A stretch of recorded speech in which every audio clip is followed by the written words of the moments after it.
key to muscles and wealth. It's game day men's health. Game Day Men's Health. We come to you live today from the Game Day Men's Health studio.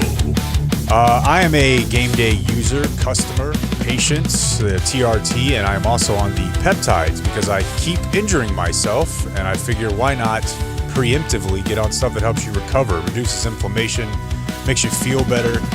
Whatever you're looking to achieve, be it better sleep or boners, they can help you at Game Day Men's Health, gameday.dumbzone.com. There are 12 area locations, Dan, and I recommend going in and inquiring about those peptides.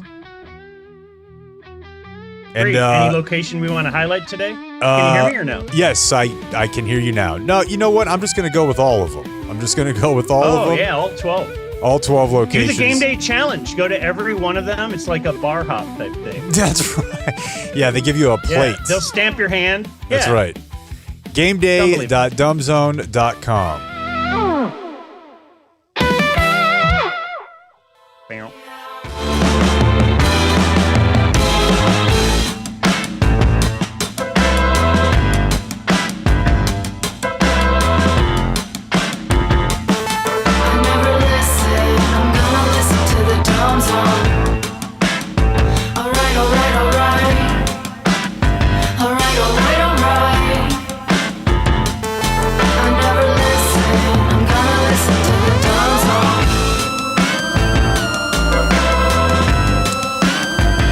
All right, welcome into the Dumb Zone. It's Thursday, May 14th. I am Jake Kemp. I'm Blake Jones. With us here is Fruity CK. Okay. Yep. On the Pay No Mind list. You can barely hear Dan. But you probably already know that. We are here intentional? in downtown Dallas at the Game Day Men's Health studio. There he is, Dan McDowell. You can see him for video consumers wearing his Game Day hat. Yeah, which way should I go here? I'm in the basement of my mother-in-law's house. Did you get her unstuck from the dryer? Yeah! I've seen that documentary, buddy. Speaking of Game Day. So you're in a basement. I was thinking about basements the other day, just how deprived we were down here. So I'm doing a trick. I'm dealing with a lot over here. I'm in the middle of my trek across the country. The midpoint was yesterday because I think I'll be home back in Dallas, I hope, on Business Wednesday next week. Thank you, Sean Kernan. Mm-hmm. But man, so my mom needs a new phone. She has like the iPhone 2 and it runs out of battery like when you disconnect it from or unplug it. And so I have her phone because I had to go to the Apple store for her and I'm doing it all and so now I'm going to transfer all the info from her old phone to this new phone. Mm-hmm. And so I've had her phone for the past hour or two maybe. And it is blowing up text messages. Like, she is so vulnerable to scams because she gets a text message every 5 minutes. And she also will get text messages from like she has an oxygen tank. Or she has, she's had a lot of problems. Mm-hmm. And so she'll get doctor appointment things or, hey, you got to fill out this form, means testing, all that. So half of the stuff in there is kind of like, I think you should click on that. Yep. And it's maddening to be an old lady. And then she doesn't have a husband, so she's by herself. So everything of hers is messed up. She doesn't remember a password. I was at her house yesterday trying to hook up something, and I'm like, well, if I can't, I was getting her a Fire Stick in Amazon. What's your Spectrum password? I don't know. I just call them if I need. She just calls whatever company she needs to. She calls Words with Friends if she can't remember how to log in. Yeah. Anyway, you can't call Twitter if your password or whatever is messed up. I got an email so I got phishing scammed recently, and I got an email from Reddit They looked the exact same yesterday. I was like, oh, there's an issue with one of the comments on your account. And I'm like, no, sir. I've learned my lesson here. But I think Dan does bring up a good point that now if they also have you do real stuff through text, the old is screwed. Because before you could be like, just don't. Anything, if they need you, they'll call you. If they need you, they'll let you know. Trust me. IRS is not going to. But now if they're just going to have you actually fill out insurance documents on your phone, you're cooked. And they'll call you is the same thing. Because I'm like, can I just turn off your, you know how you can say if it's an unknown number, it won't ring? Yeah. And she's like, well, no, because the whatever calls occasionally, they might set up my doctor appointment. Or I was like, all right. So the thing, it's ringing all the time. And she has it set to like old timey ring. So it's and it's so loud. It's loud. Yeah. My It's mom, like the ring. my mom's phone feels like it's military related. Like it it's shocks you like that. Well, joining us insane. here in Don't grow old, studio, folks. Dan, Don't get old. at the Game Day Men's Health Studio, it's 3 of our friends from Prophets and Outlaws. Whoa, Hell what's yeah. up? That's right. Look how cool they look. That's Look right. how rocker they look. Oh, still rocking. Right here at home on the casting couch. Firing out of bed. Baked, wearing their sunglasses, just like rock and roll stars should. That's right. If nothing else, you got to keep up the appearance, right? Fake it till you make it. Yeah. So, Prophets and Outlaws are here because last year they helped us kick off a tradition that has at least made it to year 2, right? If you think of the manager from Major League, right now we're at 2 in a row. And if we can make it to next year, that will be a winning streak. I'm speaking of the Dumb Zone Generic Summer Event. This year, it will take place on June 6th at 6 p.m. at Four Corners Brewing Company. We told you a couple weeks ago that our friends from the Quaker City Nighthawks will be there, and we will also have our dear friends from Prophets and Outlaws there. So it's going to be a party. Do you know what's so Rosso, exciting about this year? what's that? It's inside. It is inside. It is inside. There will be air conditioning provided by our good friends at Community Mechanical, trusted HVAC company. They are our title sponsor this year, and they've got a lot going on. They're going to give away 69 signed piss jars, signed by me. Nice. They're also giving away, of much more significant note, a train mini split, which is like a $5,000 value piece of equipment. That'll be signed by Dan. Yeah, and Clayton and Profits for being inside, especially. Yeah, so if we pull it out of there, is that pulling a train? Is that the same thing? What Yeah. does pulling a train mean? Yeah. Profits? You've probably done that a lot. it's Do you typically pull it. Why me? Pull it. Yeah, you typically more run it. Run it? Yeah, Run a I mean, train? you could That's a brick question, I think. Strongman competition would pull a train right. Yeah.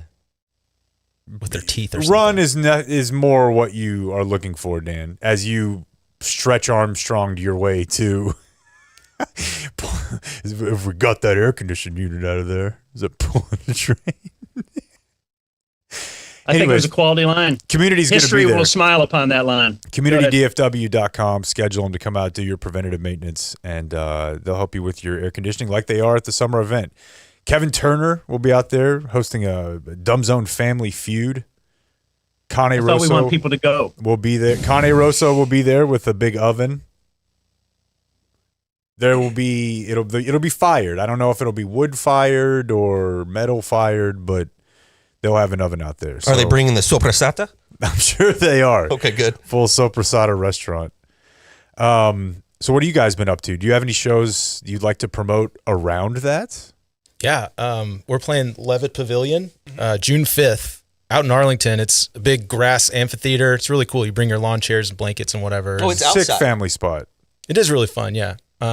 Big spot too. There's a lot of people that go there, and super excited about that. And yeah, that's probably the next local thing. We'll be out in Plano in November, but we got some time before that. How's the private gig situation? Like, do you guys? How often is it somebody you've heard of before? That's a good question. It just depends. And I don't even know if we can say. Go ahead. We're going to Yellowstone Club in Montana coming up, so that'll be pretty Jeez. fun.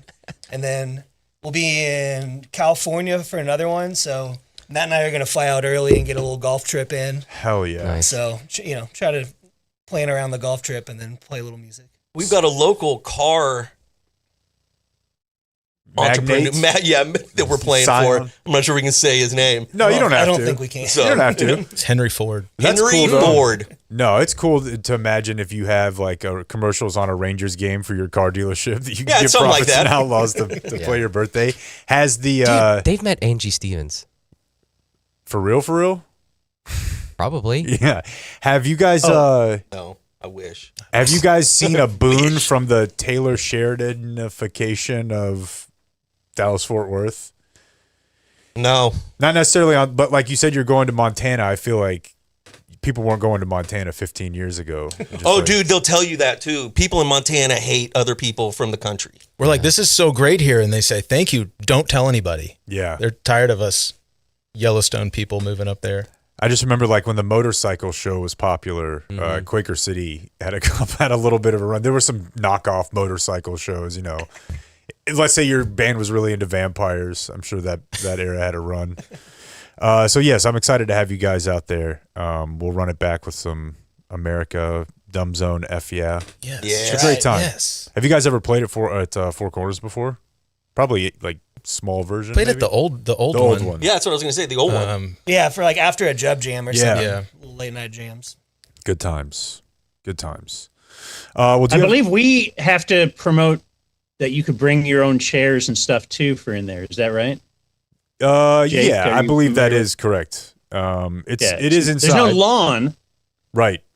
Because like it's their inside. gig the night before. But if you're going to that gig the night before, just keep the chair, Keep it in the trunk. bring it inside. Yeah, and then you'll be air conditioned. Yeah, I don't know And you'll about be pulling trains all night long. Just left and right. everyone's just going to be quizzically looking at him. Was he I think a lot of parents if you're like me, I keep the folding chairs in the car now. Yeah. Like they never leave. With the It's sports just- stuff. Yeah. Yeah. Why should I take it out and put it back in every day, every other day? So I keep that thing on me when it comes to the chair game these days. Okay, so joining us today in about half an hour will be the new mayor of Mount Vernon, Texas, Greg Ostertag, Sweet. former NBA player, former Kansas Jayhawk. I spoke to him on the phone the other day, so I'm excited about that. Dan, do you have any tales from the road or anything that you'd like to get into early here? Well, certainly the mom stuff is all over me, but I did want to give a moment of silence for Donald Gibb. Who?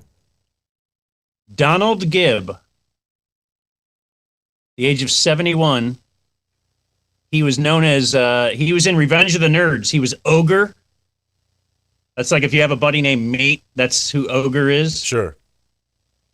But I figured you guys might not have seen Revenge of the Nerds or had an impact on you like it did me, teaching you that date rape is not only all right, but is the goal for any nerdy kid. Because at the end, she'll love you. That's the way the movie ends. Spoiler. No, I think it's But he was... courageous Go that ahead. you still claim that movie as formative. You know, most people are like, "Ooh, yeah, I don't even really remember what happened in that movie." And Dan's like, "It's an instruction manual for her." right. No, it was. Wild. But you also remember Ogre, Donald Gibb, from the movie Bloodsport. Yeah. He was Jean-Claude Van Damme's buddy, Ray Jackson. Okay. And I just figured I brought that up only for you. I do remember that. Bloodsport not as doesn't hit as high as it should, but I do remember this guy. And honestly, look at this guy if you can, Clayton. I thought that was Hacksaw Jim Dugan, who's a wrestler of similar white look. Bloodsport would be a good one to review. Mm-hmm. So, a couple of other things for you. Remember we talked about we're going to have a Dude Perfect themed hotel room soon? Yes. And then if we had a Dumb Zone themed hotel room, this is not only an idea for our hotel room, but it is a message to any nice hotel out there. Like, I'm paying a fair piece of change for my hotel room that overlooks the Cheesecake Factory parking lot, where Baker Mayfield once, had some bits going on back there. You're paying good amount for your hotel room. It's a very nice hotel room. It's like one of those hotel rooms that doesn't have a plastic cup in it. It has a glass. Ooh. It has a real coffee cup. Right. But it has single ply toilet paper. Yeah. Like, when you're going all out, like you've probably been in Stars hotels, Dallas Stars or whatever, that do the same thing. Like, I'm in the Ritz or whatever, we're in a great place. Let's go the extra mile for that. Let's go the extra whatever cents. Yeah, it doesn't make any sense. I think that per roll of toilet stuff like toilet paper, marginal impact, you can spend very little and get so much better. But, they're probably just assuming you'll go John Madden. Ugh. What were you saying? That was Why do you say disgusting. Because that was disgusting. Yeah, it's disgusting. You got to bring your own toilet paper on the road, I think. Who's ever done that? Because I bring a lot of stuff on I brought my blanket, I brought my pillow. I'm for pillow. I'm for that. Yeah. You bring it on the road? I'm against bringing your own toilet paper. I just throw, whatever roll has the least going on, throw that in the bag. What? That's not a bad idea. It's not. Yeah, but who does that? I mean, we stay at a certain brand of hotel everywhere, and they never have the good stuff. Yeah. That's not a bad thought, because Yeah. it does seem like there's always a roll of toilet paper that's kind of like hanging out. It's like, well, how did you get half full? How did you? Okay. That's not bad. Well, so that's in the Dumb Zone themed hotel room. Although they might not even have a toilet because they just have a pee jar in the Dumb Zone themed And a bidet. hotel room. So hanging out with some buddies the other night, we got some sports talk going on, as we will. Big story here in Cleveland. Deion Sanders' kid, Shador Sanders, is getting praised because he lent his vehicle to a high school kid for prom. Good dude. It's a Maybach Mercedes, which, according to Sven, you remember Sven from Olympic Updates? Mm-hmm. He said that's the, Mercedes is the awesome, but then the Maybach Mercedes, there's 20 of them in the world, or it's really, really high dollar vehicle here. We know. A Maybach Mercedes. We would say Maybach, but it's probably Maybach? actually pronounced. It's probably like Porsche, but Maybach music. everyone here knows this car well. Okay, so he lent it to a high school kid for prom. It's like, oh, isn't that cool? What a good dude, blah, blah, blah, blah, blah. The kid's mom is LeBron James' assistant. No. So, you think, oh, it's a kid getting his dream come true. This is amazing. He just reached out. It's LeBron.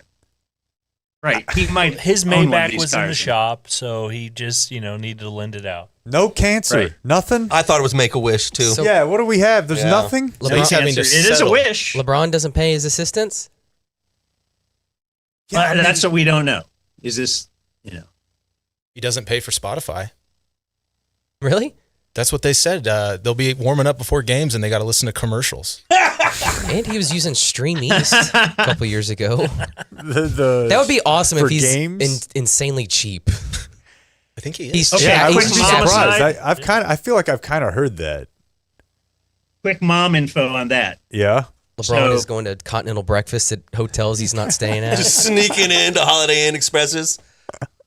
So one of the reasons my mom wanted a Fire Stick, an Amazon stick, is she's like, well, I have all these things. I don't know how to get HBO, but I have my whatever. She gets free HBO through her whatever carrier. I don't know if it's her phone carrier or Spectrum cable or something, but she just has to log in, and she doesn't know how to do it. Uh-huh. And so now I'm putting HBO on the Fire Stick. I'm logging in. I'm trying to find her passwords and all that. And then I'm like, oh, it's an advert. You get ads with this HBO. You have to pay $8 a month if you want the ad free, but just with your subscription to this, you get an ad filled HBO. And I said, would you like the, I'll do the $8 a month, whatever you need. She had me and stuff. And she's like, no, actually, I like the commercials. It gives me a little time to get ready. Like, For what? It's a little geared up. The show is going to start in like a minute. She You're goes, not I in the want the scene." commercials in there. You're not in the movie. She wants the commercials. Like, she would not accept ad-free if it was free. She's like, no, throw on the commercial. So whatever. That's so fascinating. I mean, it makes sense. There's a way you're used to consuming something, right? Like, it all changed super fast, and your mom is just Right. kind of still alive.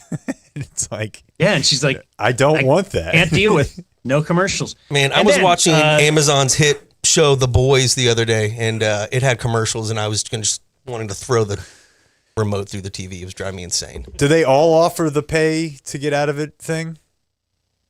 I know that Amazon does because I have not watched commercials on The Boys. I am cheap like LeBron.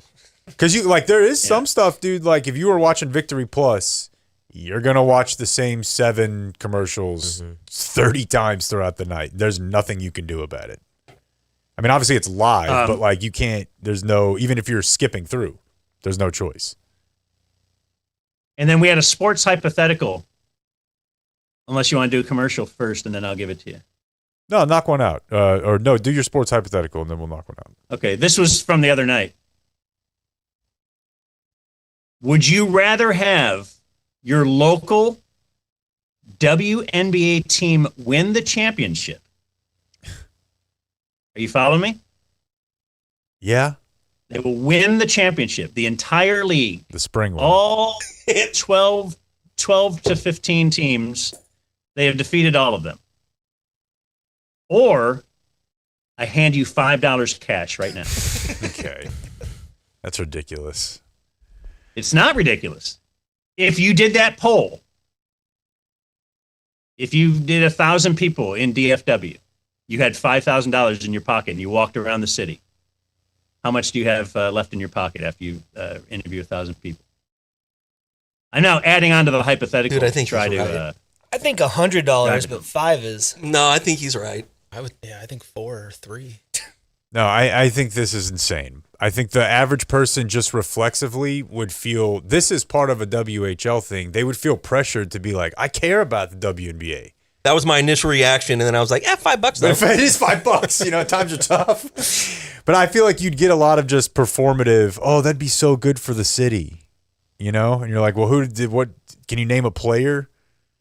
And you wouldn't be able to. Okay, it's not performative. No one publicly will know if you just had this a secret thing and you got it in the mail. You have You would just say, yeah, you would I'll have collect the $0 after you talk to 100 people or whatever, 1,000 people. You'd be done. Yeah.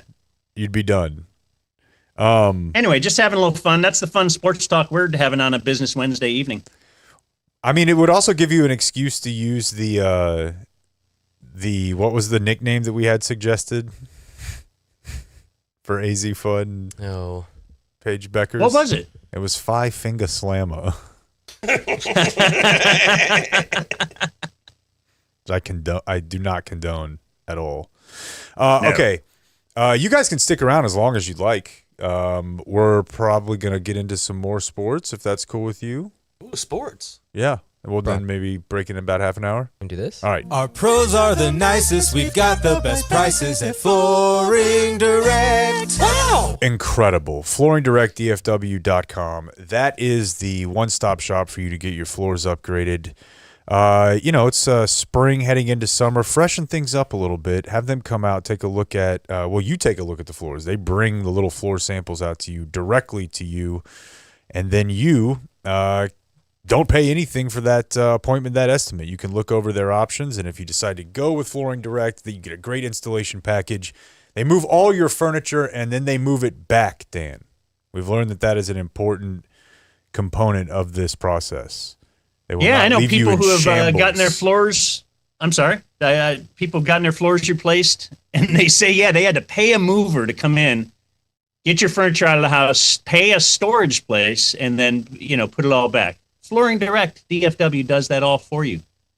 I'm a type of guy that my house looking nice, having the proper ply on the toilet paper, it actually puts me in a better mood.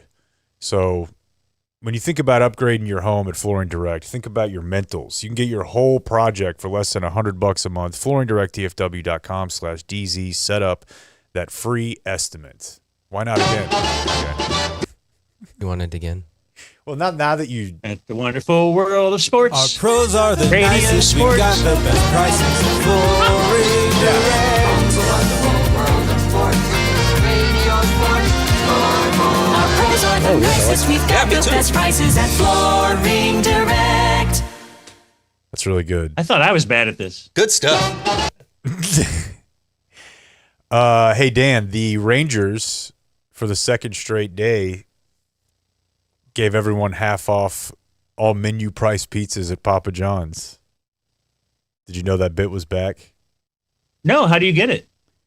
The Rangers have to score 6 or more runs. The code is Rangers 6-7. Yeah, that's the bad bit. If the Rangers Terrible score bit. 6 or 7, Yeah. Oh, 6 or 7? It Well, can't yeah, be but 8? it can be It more, can but be, yeah. that's how it used to be 7, now it's 6. Rangers 6-7. Yeah, because of And now 'cause every they changed young- the tightness of the baseball, so Papa John's had to adjust their expected run out. Or just look at our lineup. Yeah, it was a safe So bet. every kid now is a Ranger fan because of that? Yeah, it It worked. captured the next generation. Well, I'll tell you this. I've got a night at home. Family heading out on the road today. And yeah, I could see myself enjoying a half price Ranger run fueled pizza. They won 6-5 last night, Dan. They entered the ninth down 5-3. Leading off the inning was Corey Seager, who was 0 for 3 heading into the at-bat. He promptly struck out and forgot that it was strike 3. If you want to check in on how Corey Seager's at-bats are going, like it's the top of the ninth, dude. You're leading off and 4 pitches in, they're like, hey, that was it. So he's not in a good place right now, like at all. Kind of makes you That's not wonder. going to help them trade him, is it? I don't know. I think it complicates things for sure. Doesn't seem like you have much of a chance of being good if he's not good. And he's been really bad. And forgetting what the count is not a great indication. But down to their last strike, they rallied. Got the dub. Do you have any other things, quick sports things you want to get to before I go into this Cars for Kids thing, Blake? No. I'm good. Okay. Dan, I have to tell you about something that I learned about on the internet this morning. Have you guys done any radio jingles, Profits and Outlaws, or like product jingles? We've dabbled, yeah. We haven't really, I would say we have gotten like anything crazy successful. No, nothing too awesome, but we've done some jingles. Do they send you the idea and then, or do you have to go in and record it with a producer who's like, actually, I need it to be a little more? Both. Yeah, sometimes it's that, and other times they want you to have the idea to bring to them. Okay, so you have to try to sing like you're singing a song about a lost loved one or whatever, but about like a towel or a product. Exactly. Does it not feel, when we used to work at the station, this would be the funniest thing to me. It's just like somebody, like the jingle we just heard. Like, are there people that's their whole gig? I got an audition to do a Geico commercial, and I thought they would have this whole script for me to read. Yeah. And I get on, and they're like, we want you to make up a song about motorcycle and truck coverage. Motorcycles! Kind of in like the Thanks, Jerry Reed world. And I was like, okay, I'll work on that. Wow. And yeah, but then there's other times they give you like word for word what you're going to say and do. Okay. Well, we're all familiar with this song. We've heard it for many years on the ticket. It is certainly, if you were to put out a poll, it would rank as one of the most earwormy jingles in ticket history. An updated take. This is updated. Yeah, this is better than what they used to do. Donate your car at carsforkids.org. That's cars with a K. Pickup is quick and easy. You'll also get a vacation voucher and a tax deduction. 1-877 Cars for Kids. Donate your car today. I'm always wary about things that spells things with K. Yeah, we're from Texas. We know. I'm always we know the bit. worried about that. So that was Cars for Kids, a new remix of the classic theme with YouTuber Stevie T on guitar. He's like a teen guitar YouTuber that exists, of course, too, Dan. And I was able to stumble upon this morning. Cars for Kids is in the news. They're in court, and they are in court apparently not for the first time. But I don't know that I've ever really thought through how I thought that worked. I think I thought foolishly that they employed kids to work on cars like mechanics. I thought they just gave them to kids, and I don't think that's real either. No, it's not. We're going to get to it. But how did you think this worked, Dan? Like, you've been hearing this jingle. You've probably done the jingle. Or no, Texans Can is obviously, it's a little bit different.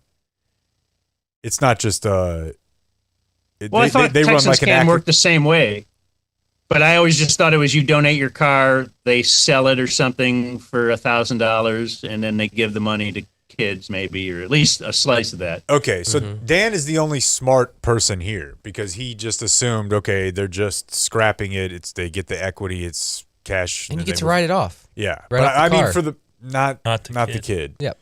Donate the car, not the kid. But right off the kid. You could do donate the car right off the kid. You could do a mix of these things, but I thought that the car was somehow involved with the kid. I don't know. I know that's now dumb, but it's even it's wilder than that. They primarily just are a real estate holdings company, but they do run youth camps for Orthodox Jewish kids. So you will notice when you hear or you see the YouTube videos or the commercials on TV, it's not like they represent one particular religious ethnicity, minority, whatever. But it's a group of summer camps that sound not that different from where like TC went to rehab high school. Like there's a lot of abuse allegations. There's like no safety. They've run afoul of a ton of like gas leaks and stuff like that. But the funniest part is that they got sued, and the guy who sued them used the ad as part of his claim. So the defendant's case includes the testimony of Cars for Kids COO. It says she admitted that the 30-second advertisement, which has been running for 2 decades, does not say anything about the charity's specific nature. She confirmed that Cars for Kids is a Jewish organization, yet the word Jewish is absent from the ad, that the primary function of Cars for Kids is to fund URA, which is an organization dedicated to Jewish heritage and summer camps in New York and New Jersey, etc. So they're getting sued because they don't imply that this is only for Jewish kids in the jingle, I guess. And apparently a pretty significant portion of the budget never makes it to any camp at all. It's apparently not only a scam, it's a scam where they've fallen for some scams. Like they've fallen for some Ponzi schemes with other people's money. So, you know, it's probably nothing too crazy that you're learning that this organization wasn't, completely this or that on the up and up, but it is interesting to learn. You hear that song and it's like, no, that doesn't really help any kids all that much. I think you still get the write-off though. So it helps someone. It helps someone. I like write-offs these days, man. The band knows. Yeah, I still prefer it. I'd rather kids work on cars. I think that's a fun thought. I really like in my head. I had like a whole '80s movies scene figured out. As soon as you said that, I was thinking that too. I'm like, man, I like this. Yeah, just get them in there, learn blue collar trade, and but like 10-year-olds. Yeah, like Micro shows up. Yeah. How much do kids know about how to work on cars Nothing. these days? Not at all. How much do we know about working on cars these days? Jake? Yeah, and I'm not bemoaning that because I was taught by one of my potential stepdads. He was a big car guy. And I remember doing like alternator stuff with him, and he had me changing the oil of my car, and it was like, okay, And then I don't remember any of it. Yep. I've never been able to do oil. I could do battery, and that I don't know that I trust myself to do that anymore. You know, although I gave my kid a AAA card. Yeah. When I was in high school, my dad was always like, you don't have a friend that works on cars? I'm like, no, dude, it's not 1955. I don't. That is Nobody knows the this. exact advice my mom gave me is have a friend who is a mechanic. Yeah. You don't have a friend that builds cars and races them? No. No. Who does that? I don't live in Arlington. I mean, no offense. Oh. See you June 5th. So what we could do here, I'm waiting to hear confirmation from Greg Ostertag. I have a quick story if we I need was to going to say, kill because we a few could minutes. just hop into some viewer mail if we wanted. Well, so you brought up kids working on cars. Mm-hmm. So yesterday I took Brooks to school and I saw this little coffee stand set up outside of his school. And I'm a sucker for supporting local businesses. Like I try to avoid the Green Wizard the best I can because they run everyone else out. So when I saw a little coffee stand, I was like, yes, I'll go give them my $10 I'm going to spend on coffee for the day.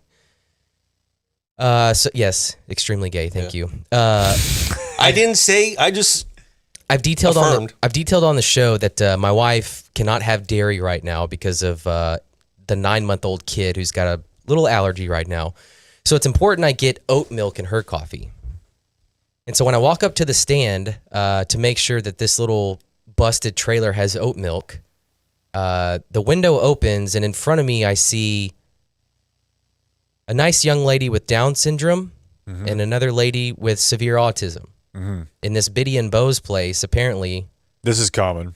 Hires people with special needs to work in their business. Yes. So I walk up, I said, hey, do y'all have oat milk? That was not a part of their code. Okay. So I sensed what was going on, and so I thought, let me just try to reset here. So I go back to look at the menu like I'm faking something, and then I reset, I come back up. Hello, I would like 2 iced lattes with oat milk, please. Oh, okay, cool. And then we were able to have a great time from then on. You're a savant. That's all. Yeah, you just re-rack. Yeah, it was not a part of the code, so it came up. Yeah. Let me try this again. I had to leave their line of sight, come back. Hi, hello. Do you have oat milk? No, stuff like that. That's cool. That's a good. It was really cool. And so of course I'm standing there. They're gonna talk to you, which I'm fine with. How big of you? No, it just got me. No, because it got me thinking. Like olds like to talk. What if olds just all have autism? I mean, listen. You go to a nursing home, and there are a lot of things that feel similar. Yeah. To if you have a kid that has. Well, anyway, long story short, one of the girls is into graphic design, and she's gonna do some work with our logo. Oh, all right. This is awesome. Wow. So if you see a new logo floating out there here in a little bit, maybe Now, on our live streams or something. This time, can you avoid paying this person $100 a month because you feel bad and they're doing something, and you end up you hire them as our graphic designer? We're starting at 50. Okay. Jeez. You're not going to stop me from helping people. Anyway, that's my story. All right, I'd like to do some viewer mail. Why don't we just do a couple while they're here, and then they can at least hear the song. Oh yeah, This wait one? a minute, Uncle Hotmail. Then we'll break after Greg. Hey, Uncle Hotmail. Uncle Hotmail, look at me. Is there an email in your box for me? This is brought to us, speaking of supporting... You're saying gross? Yeah. Okay. Local. Yeah. That was by a our good hot button friends topic for a while. at Qualis Roofing, qualisgc.com. Got an email from our friend Patrick. I shall read it. I'm buying my in-laws' house, and I wanted to have the roof inspected beforehand so that we could make the insurance pay for it. My past experience is roofing companies always tell you it needs a new roof. Alex from Qualis came out, did the inspection, gave me the bad news. The roof looked great. No repair was needed. Now I've got a free Dumb Zone sit-in. Also, he brought a ladder and climbed up on the roof. So no 300 drones flying overhead in the shape of a Dumb Zone logo, just a Dumb Zone t-shirt.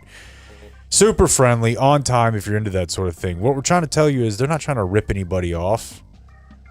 They're here to sort through this for you, right? If you need to deal with a roof and the insurance, they'll do it. I think we're supposed to have pretty big weather coming soon. And how do they check your roof? They could do it with a drone. Quality roofing, we've got drones. It's really good. I prefer They the drone. could catapult. More They than one catapult drone. a little person up there. You ever see him do that? Twice. I don't know how he gets down. He'll just stay up there and make sure your roof is fine. Right. No, they have a net. The other two hold, and he jumps down. He just You've seen inspects it visually as he flies over. Damn, I want to jump into a net. That'd be sick. So write that down, Blake. Yeah. Nathan weighs in with something that he thought would be a bigger deal when he got older. That is simply, he was convinced he would overflow a toilet and it would only happen at a time when he was at a girlfriend's or a hot woman's house. Oh, yeah. Some of that's never happened to me or anyone I know. It's happened to me. That's for Really? sure happened to me.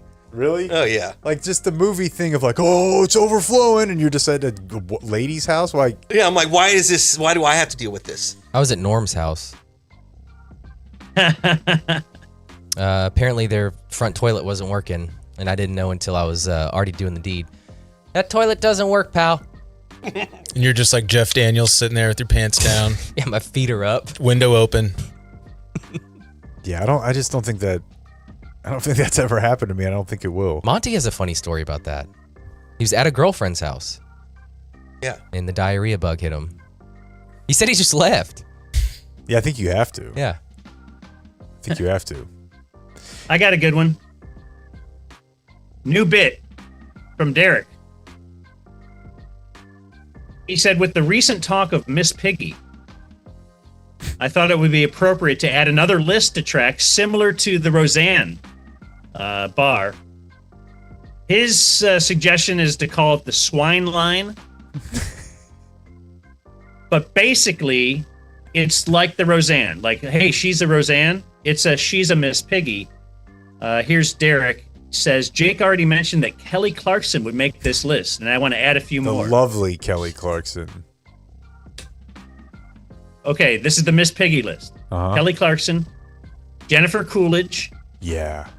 She's Christina Aguilera, great. Ooh, interesting. Dolly Parton.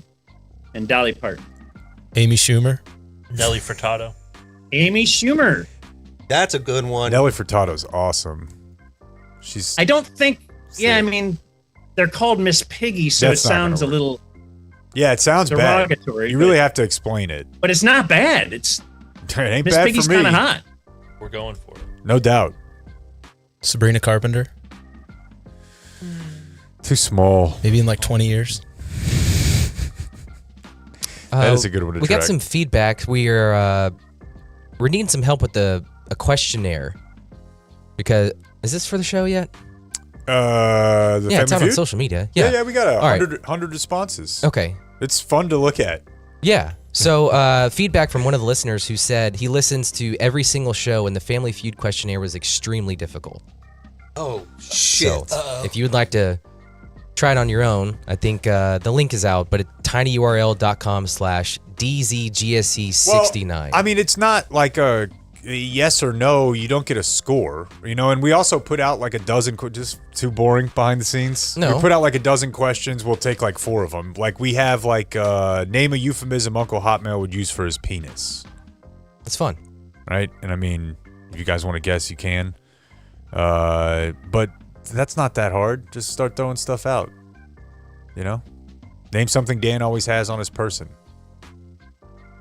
Floss. Anyways, His penis. One Penis. ply. so we got I got over 100 responses. But yeah, just fill it out, okay? That's why I brought it up. Just fill it out. A lady emails us Hey now. on the cheese versus oral debate. All right. Do you want to tell Prophets what your thing is there, Jake? If pressed, life or death, I guess, and you have to give up. And now, these guys are pigs, so when they say oral, they mean receiving only. But it's that or any cheese product for the rest of your life. You got to give up one of them. No, who would want to give up giving it? Well, I mean, I would never, you know? There's a good dude Right, over as there. a Right. Act So I blue. got Dan, the feminist man. I'm behind on the pod, so forgive the tardiness. I was listening to the 4:30:26 viewer mail segment where you were discussing the feedback you received about cheese versus oral as a female DF. I was overjoyed to hear Jake read a male doctor's anecdotal opinion of a female's perspective on the topic. Yeah, we've been doing that a lot. Following lately. in the footsteps You bought your of the tickets. following in the footsteps of the On Becoming a Woman author. Yeah. I admired this man's fortitude to tell us about our bodies, opinions, and sexual preferences. Anyway, for the record, this female would choose cheese, hands down. This is from Lactose Intolerant in Lancaster. What? That doesn't make any sense. You hate it that bad? He hates yeah. Sorry. Just hadn't met Dan yet in Yeah. his alphabet. Right. Was sent this a couple of times. Apparently, this is a old Texas lore that I've been falling for my whole life, but I'm not actually sure how wrong it is. If I were to ask the three of you, you're all three, I would assume, from here. How many natural lakes are there in Texas? One. And it is. And most of it's in Louisiana. Okay, so Caddo Lake, right? We said that the other day. Is that wrong? Well, let's dive in. Let's investigate. Brandon sent Let's us. Unpack Unpack this. Please. Thread. Double click it. Texas Monthly actually had a post about this recently, where they sort of went through it, and here it's kind of yes and no. Caddo Lake is not really a natural lake, but if we're gonna call it a natural lake, then we have a lot of them, and it's basically just that the Red River was clogged, and as it grew and we grew and grew and grew, they had to unplug it, thereby leaving a bunch of those like reservoir type things all the way throughout the state. So Caddo Lake, I don't think is. Isn't that what a lake is? A clogged part of the river? Yeah, I mean, what is a lake? Like a meteor has to hit the ground and then water. What's a lake? Well, I think it's something that wasn't cleared by like the government, right? Even Caddo was created by. I mean, I don't know. They didn't have like tractors, but somehow they dug it out. We're talking like the late 1800s. Somebody dug it out. So Versus like a spring-fed lake, like they yeah, have like in when you guys are in Montana, Michigan, or whatever. Yeah. So we kind of, I mean, it's not like the water's fake. It's a natural lake and that it's runoff from a river, but it is still a lake. Like that's a lake. Okay. I would not feel as comfortable, like, I don't know, not like I would drink water in another lake if I could avoid it, but you don't want to. Possum Kingdom, Granbury, stuff like. There's a difference between that and like whitefish. So apparently we have either none or a lot, Dan. That's the answer. Anything from the guys? Not even one. Correct. Clayton? Just a second. Okay. That's shocking. Shocking to me. Clayton said just a second, Dan. I don't know if that means that we have the guest and he'll be on in just a second, or that's exciting. If he will talk to us in a minute. Okay. Did we buy a trailer in Mount Vernon? Mount Pleasant. Yeah, I've heard of both. Yeah, we don't sell trailers. No, Mount Pleasant. Vernon All right. doesn't sell trailers, correct. Well, there you go. That voice you hear is the current mayor of Mount Vernon, Texas, longtime NBA player, Kansas Jayhawk. It is hopefully our new friend, Greg Ostertag. Hey. Unbelievable. Mayor Ostertag. Mayor O. I jumped into it and heard y'all were talking about Caddo, and I was like, well, I thought we were talking about marrying, but we're talking about fishing, so let's do it. I'm all about that. Yeah, what would you say to that? So I grew up in Texas, and I traveled to, maybe it was Montana for the first time, saw a lake there and was like, holy hell. I didn't know that, it's clear, it's cold, it's beautiful, it's perfect. And I didn't know there was a difference between that and my Texas lakes. Do you think these count as lakes? Well, sure, why not? It's just a rocky bottom lake. Because man dug it out. I think that's the distinction they're saying. Well, on which one? The ones in Texas. I don't think Caddo's not dug out, is it? I think they just dammed up a river. I fished it multiple times. Caddo's not dug out, is it? You know what? I'm gonna go with you on this one. I think they're just saying that if you had to make it, the maybe even the dam is making it not natural. But that's silly. Because I mean, Caddo's no more than it, unless it's in the river, is no more than what, 6 feet deep. I mean, most places in Caddo, I can stand up and you can still see me. So this is awesome. You are you're the mayor of Mount Vernon now. So how did this come to be? First of all, I'd like you to meet my friend Dan. He's on the road. He's my co-host. You may have met Dan before. He used to host a show on The Ticket. Do you recall The Ticket in Dallas Fort Worth at all? I do know The Ticket. Yeah. I've heard. I think I've actually been on The Ticket with. I should know his name. Maybe Norm. Well, I remember Norm. Norm was great back in the day. Of course. Isn't that where Mike didn't Bassick on The Ticket, or is he on a different? Yeah, he was on The Ticket at one point for sure. Yeah. So I know Mike Bassick. You know, we went to the same high school. I'm a little older than him, but we went to the same high school. So I've talked to Mike on The Ticket before. Cool. How good of a basketball player was Bassick? Well, you got to remember now, he's a couple years younger than me. He was actually Mike's one of those guys who was just an athlete. You know, I would have played baseball, but I grew to 7 foot. So baseball was actually my favorite sport growing up, and then I outgrew everybody, and I went to basketball and hockey. I want to ask you about Bassick and you and your if you have the same where you grew up and you're on the basketball team. Did you have the same nickname that Bassick had? Because I know what his nickname was. Probably not. No, I had the nickname I had in high school, which I got from a summer league team, was 7 Up. Okay. Was that because of your exceptional height? Yeah, well, yeah, pretty much, yeah. Because I was 7 foot in high school. I mean, I've been this tall since I think I was probably around my sophomore, junior year of high school. How tall are your parents? My dad was about 6'8" when he was younger. My mom's 6'1". 6'8" when he was younger. Well, as you grow older, you shrink a little bit. Yeah. Okay. Yeah. All right. You compress and you shrink 6'8". a little bit. Yeah. When I was a kid, he was about 6'8". He passed away last year, but yeah, he was about 6'8" when he was younger. Way to bring up his dad, Jake. So yeah, good job. Rest in power, Greg's dad. No, it's totally fine. It doesn't bother me at all. No, Bassick's nickname was Casper. I believe it. Yeah. I can see that. It's Dunkerville. I just assumed. Yeah, well, that's why I was asking if you're. Yeah. No, I actually didn't know that. No, but I can see it. He's white as can be. I get that.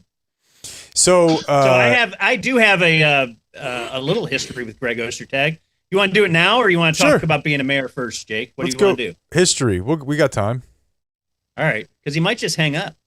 Also possible. No, I was in the locker room for 20 years. You got to bring it if you're going to really upset me or embarrass me. So. Okay. Well, Jake already tried with your dad stuff. Yeah. I'm just kidding. No, I once, I know you've played in a couple of like celebrity baseball games, right? I have. And, they throw that term celebrity around a little bit loosely sometimes because I got in one of those games. And I was scheduled, I know that at some point Dirk took over the Mike Modano celebrity baseball game. Yeah. So I don't know if it was under the Mike Modano heading, because I knew him pretty well, or the Dirk heading. But I think it was Mike's. You played in Mike Modano's celebrity. Yeah, it's been. When was it? It's been 20 years, I bet. It's sometime, at least 15. Yeah, I would say. Anyway, it was at the Frisco ballpark, I believe. That's right. And I got there, and I'm no Greg Ostertag, but about 6'2", or at least before I started shrinking, I was 6'2". Little heavy, might have been in the 220s at this point. Okay. 230, little chubby guy, right? And I got to the celebrity game, and I got there kind of early, because the lower level celebrities get there early. Understood. And as your bigger guys like Greg Ostertag, he could show up whenever he wants. He's Greg Ostertag. So I got there and I had a large, I had my pants were like a large and I put them on and I really couldn't fit into them. It was putting 10 pounds or 15 pounds of shit into a 10-pound sack, however they say it back in the, Gotcha. in the country. And anyway, I just couldn't wear these pants. And so I was looking around at other lockers that hadn't been touched yet. And I saw a pair of XLs. So I tried them on and I'm like, damn, these fit great. I'll wear these. I'm sure whoever's pants these are intended to be won't matter. So I set the large over there. And then I went about my business, went warming up, doing some stuff, hanging out with people, whatever. Went to the cage. About a half hour later, I come back into the room and I see that Greg Ostertag is getting dressed. And he puts on these pants. It ends up I had stolen Greg Ostertag's pants. And you put on these pants, and they were so tiny. Like they could barely come over your knees, right? It didn't even pull up to your waist. It was just, you're 7 feet tall. And so I see you and you're like, everybody's laughing and you're like, oh, I don't know what to do here. And do you remember this? No. Okay, you're standing in the middle of the room and you're like, hey, you're talking to some other pro athlete or something, like, what the hell happened? And you can't barely move. And so I walk over and I go, you know what? These are a little loose on me. Let's switch. And now the entire locker room thinks, what a cool, great guy this guy is. He just decided he's going to wear a pair of pants that are too small on him just to accommodate Greg Ostertag. This is awesome. And so I end up looking like a hero. Yeah, we won't make fun of him for those pants. We won't make fun of him. He's Greg Ostertag. Wasn't it? Well, you know, the greater thing about it is he's enough of a comedian that he learned to play the room. I got this. Nobody's going to know. Which is great. I felt bad about it. I felt bad because I used knowing it as... me. I'm surprised knowing me that I didn't try to put those little ones on and go play. I mean, you were gonna. Yeah, it wouldn't bother me at all. You weren't pissed. I mean, you weren't like, oh, I'd have damn walked it. out there with. I'd have walked out there with the biggest to go out, and I was like, dude, you can't. Yeah. Well, anyway, I've waited all this time to say, Greg Ostertag, I'm sorry for stealing your pants. It's totally okay. Like I said, I would have, I could have done is just cut them off and went out there and some, Daisy Dukes and played in them. Wouldn't bother me at all. It did not seem to be bothering you. Yeah, you were awesome about it. You probably have played more basketball in cutoff jeans than just about anybody in the NBA in history. I would imagine if. I don't know, but I've done some silly stuff in my life that doesn't bother me. I mean, if you look hard enough, you can find a picture of me dancing at some concert in Sacramento in a pair of cheerleader shorts because Chris Webber dared me to, and he said I wouldn't do it, so I did it. Oh man, those are fun teams. Fun. I ran on stage, these teeny tiny shorts, and and then again, my moose knuckle was all hanging out and all that. So I don't get embarrassed easy. So. Well, that's good if you're gonna throw your ring into the politics game. So you stopped playing in the NBA in 2006. We have looked at your Wikipedia or basketball reference page before and thought, boy, tried to come back in 2011, 2012. That is quite the layoff. Yeah, I don't know. I got divorced and I was bored. Yeah. So I thought, let me go out here at 300 pounds and try to play with these young guys. That lasted about a month and a half. That's so good because we all dream of divorce, right? Like, and my dad got divorced and I remember it. You're so confident that you're like, I think I could go play pro basketball again. Let me ride this way. When I retired that first time I was done. And then, it's one of I have a lot of regret in my life, but that was one of them. I should have stayed a little longer, but when I did, I was just silly to say I was done with the travel. Yeah. Done with, I don't know. But I don't know. Hindsight's 2020. So here I am. Thought I'd be a politician. Whose crazy idea was this? So since 2012, I imagine just various business interests. I know you've got a restaurant group, and is that how you end up in Mount Vernon? Because I came back and told these guys a few months ago, maybe 6 months ago, my family was driving somewhere. I'm looking for somewhere to get that's got kid food, adult food, and we popped in there, and I'm sitting there eating, loving it, and I'm walking around like either Greg Ostertag comes here a lot or he just owns this place. And I'm like, I didn't even know he lived here. So did you end up in the town because of the property? No. When I got done, I lived in Arizona for 10 years with my ex and my kids. And then, we went our separate ways, and I met my new wife, and I told her I'm from Texas. I'm going back. I've always wanted to come back here, and I told her I don't want to live in Dallas because it's too many people, and I hate traffic, and I'd probably end up in jail for road raging somebody. So I actually found Mount Vernon on Realtor.com.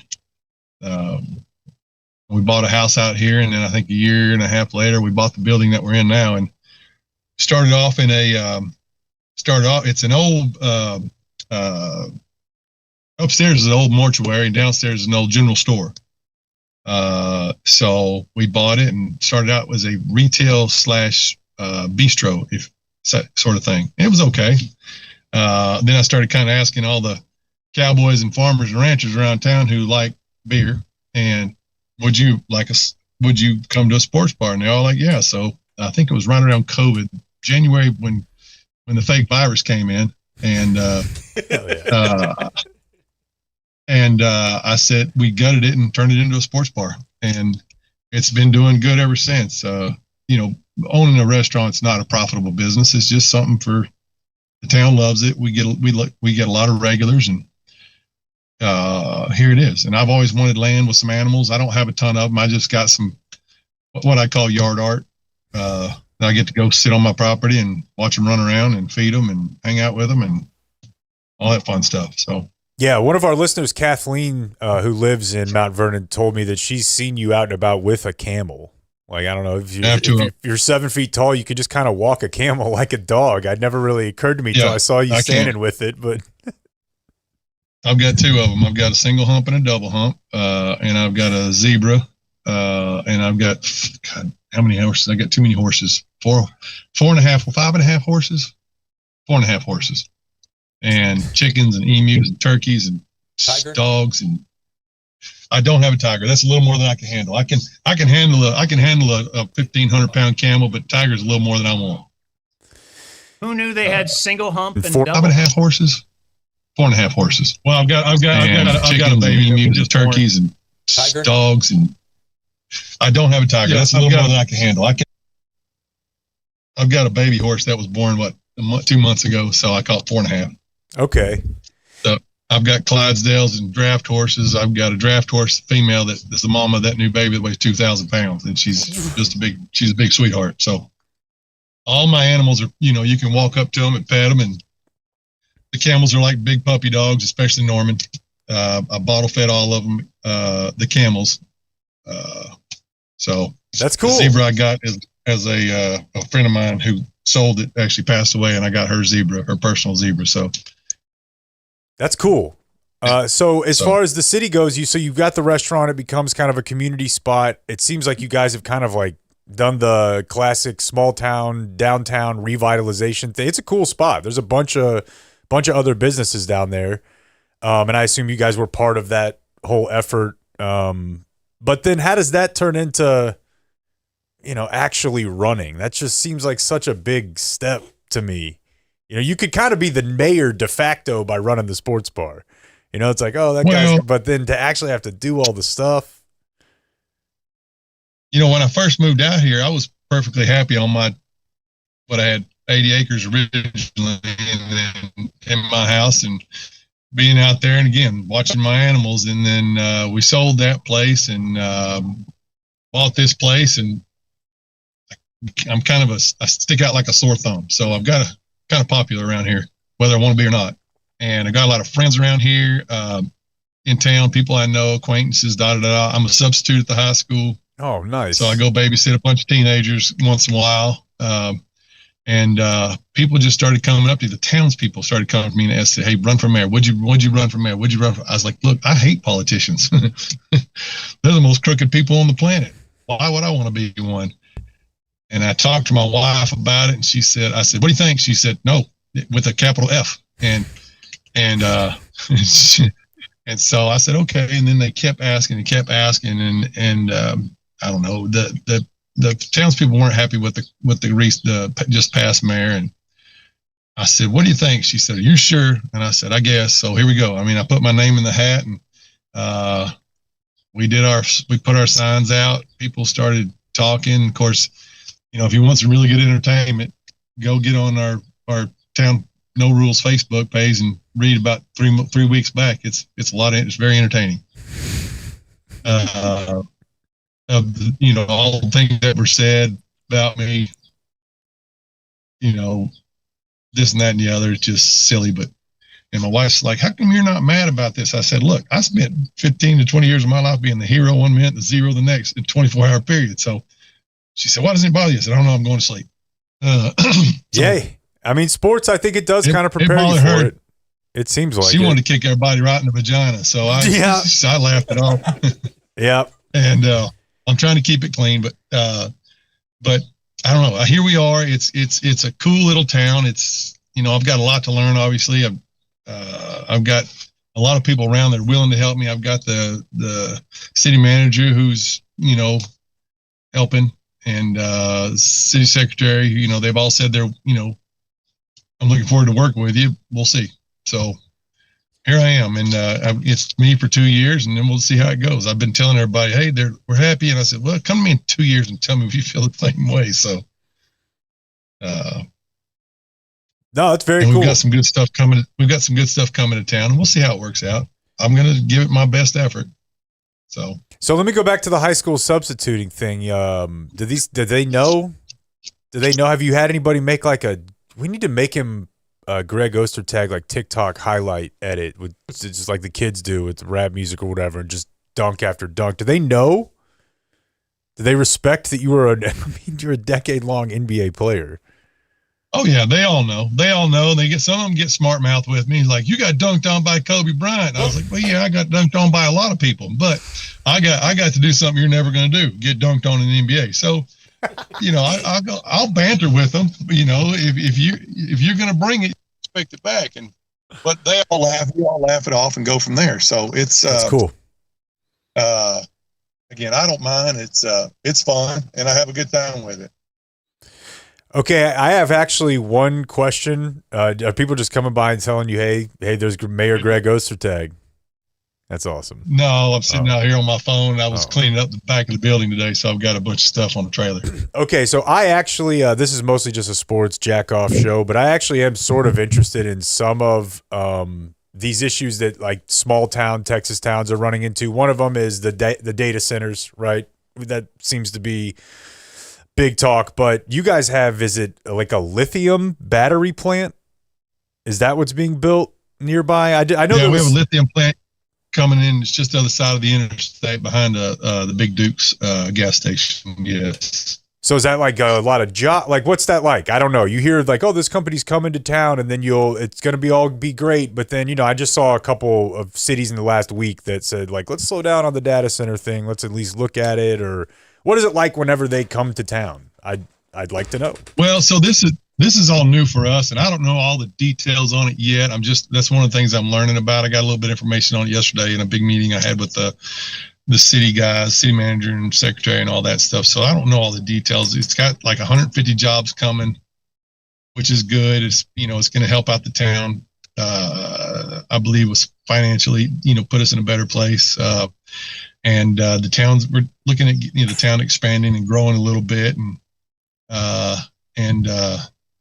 one of the issues we had was getting people to come downtown, because we're 2 miles off the interstate, which is not that bad, but still. So the data centers are open in Sulphur Springs, which is, 15, 20 miles the other way, west of us. So I think that's where they're at. And, I think the one thing that's bothering everybody is the change, not knowing what's really going on with that stuff. And if I'm going to try, what I'm going to try to do is get the lithium people to come in and have like a big town hall sort of thing, and let them talk to everybody and explain what it's about, how it's going to help, doing my own research and having that explained to me, and then try to get people to listen. what the benefits it can have for the town, and I think the biggest thing they're scared of is or worried about is it dirty. Yeah, if that makes sense. That and fracking and earthquakes and all that stuff, and because I've heard some stuff about how they can put a pad in a site in somewhere and drill 5 miles away to get it from somewhere else. So it's interesting, but I understand their fears about that, and it's something just had to be cleared up.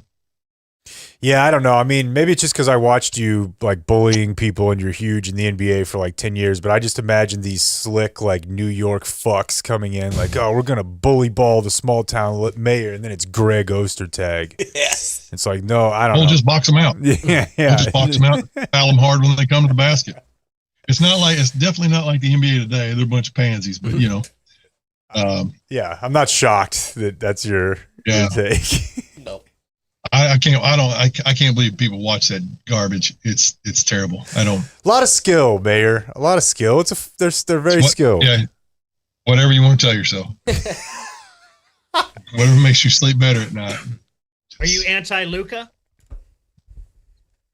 No, I'm not. I think Luka's a fantastic player. I think the one thing that I would like to see Luka do, and it doesn't matter where he's in, is be a leader. The one thing I thought about Luka when he was here is he was all about Luka.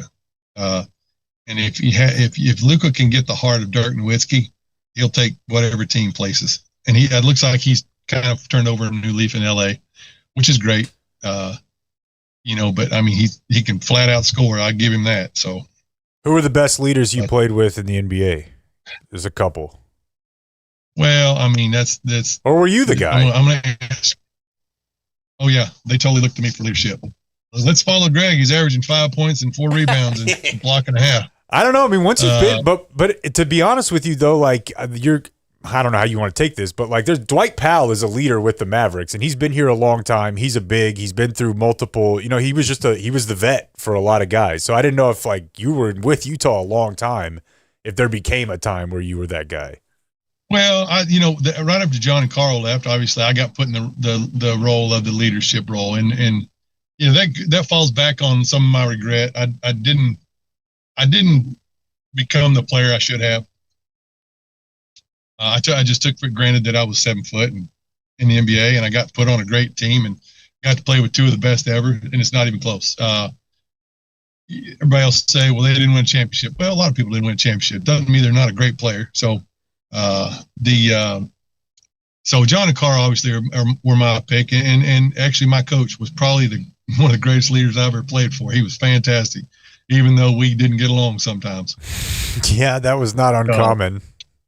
Yeah, no, it wasn't. Yeah, we had our differences every once in a while, but I said in an interview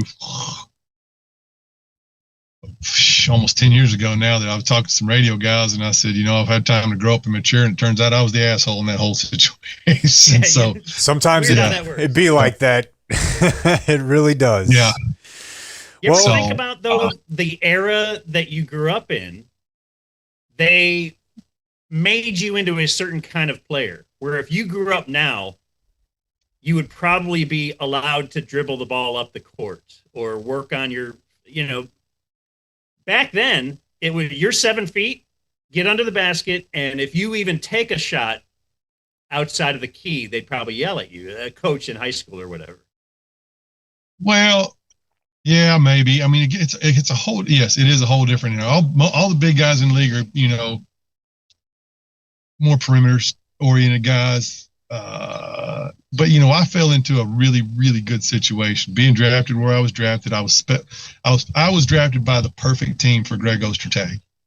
Half court offense. I knew my role. My role was to clog up, get rebounds, block shots, get preferably 7 to 8, maybe 10 points a game, and 8 to 7 to 8 rebounds a game, and block 2 shots. That was my role, because you knew where the ball was going. John was going to dribble it up. We were going to try to get Carl open, and so be it.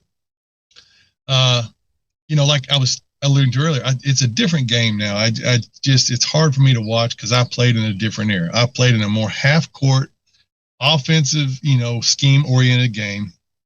To me, if you're scoring 110 points and losing by 30, the game's broken.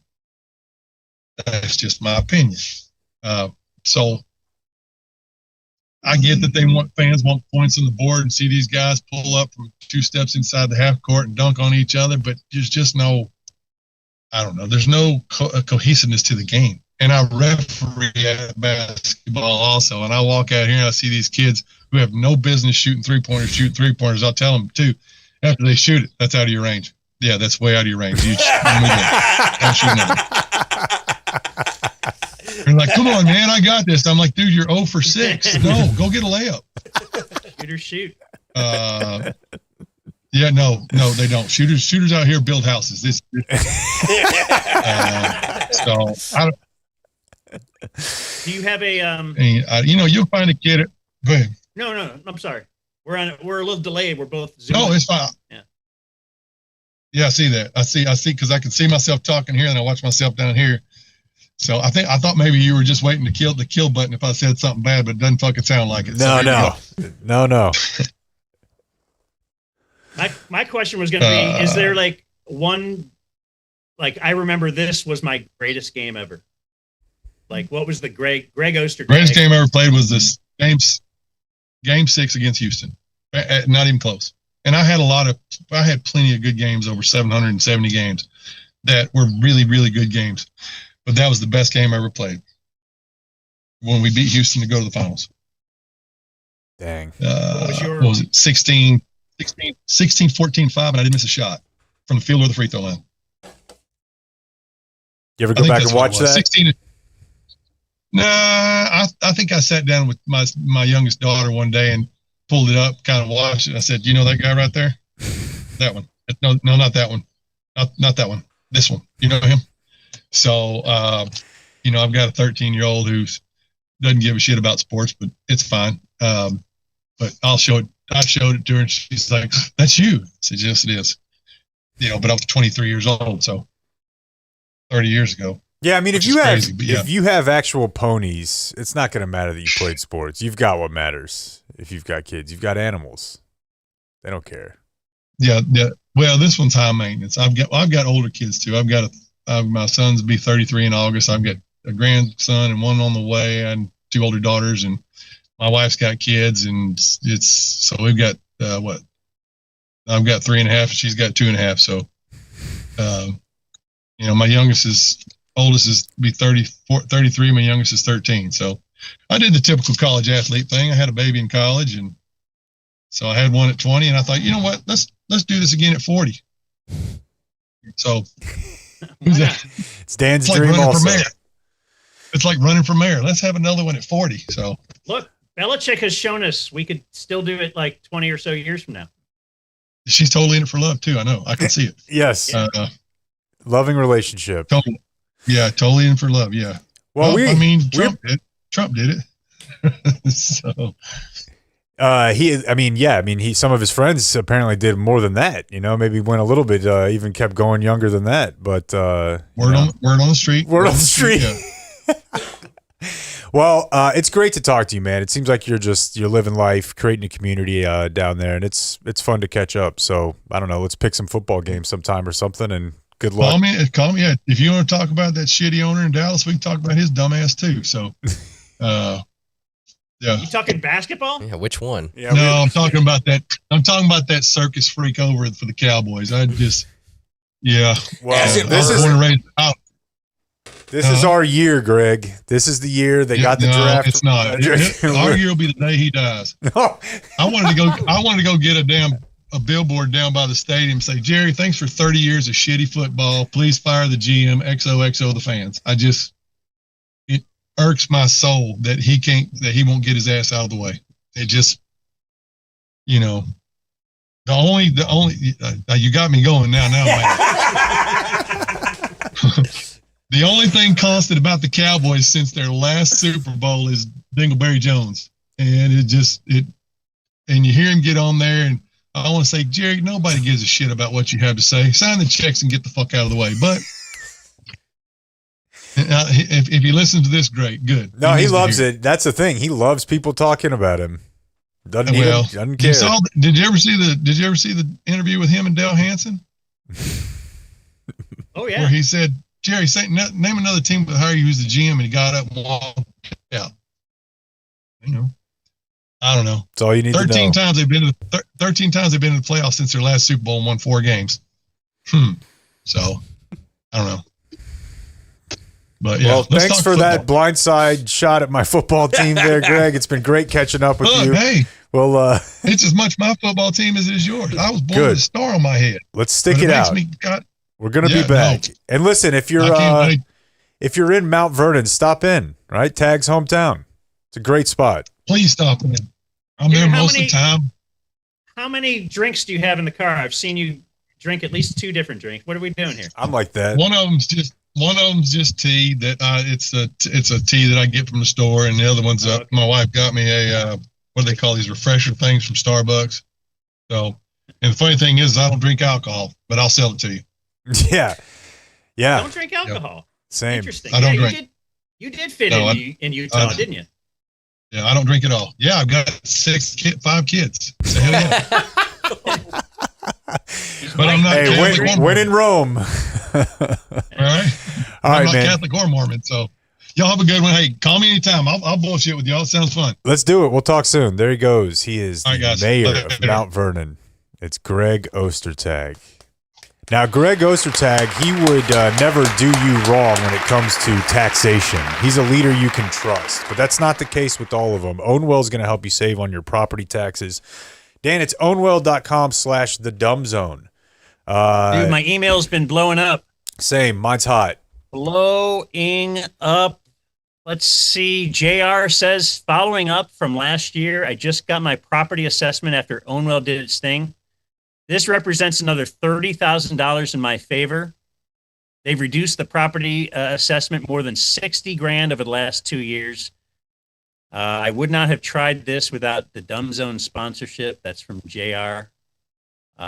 Unbelievable. And I don't know about you personally, Jake, but I got a email from Ownwell where they cut the value of my house down by almost $100,000. Yeah. So same. Mine was huge savings. Significant. Significant. Usually if you say, hey, honey, check this out, she's just beaten, bothered by it. But I'm like, Ownwell just texted me. They did it again. And they can do it for you. Ownwell.com/thedumbzone. Get signed up super quick there. Help you save money on your property taxes. And if you don't save, you don't pay. So there's no downside here. Ownwell.com/thedumbzone. Blake.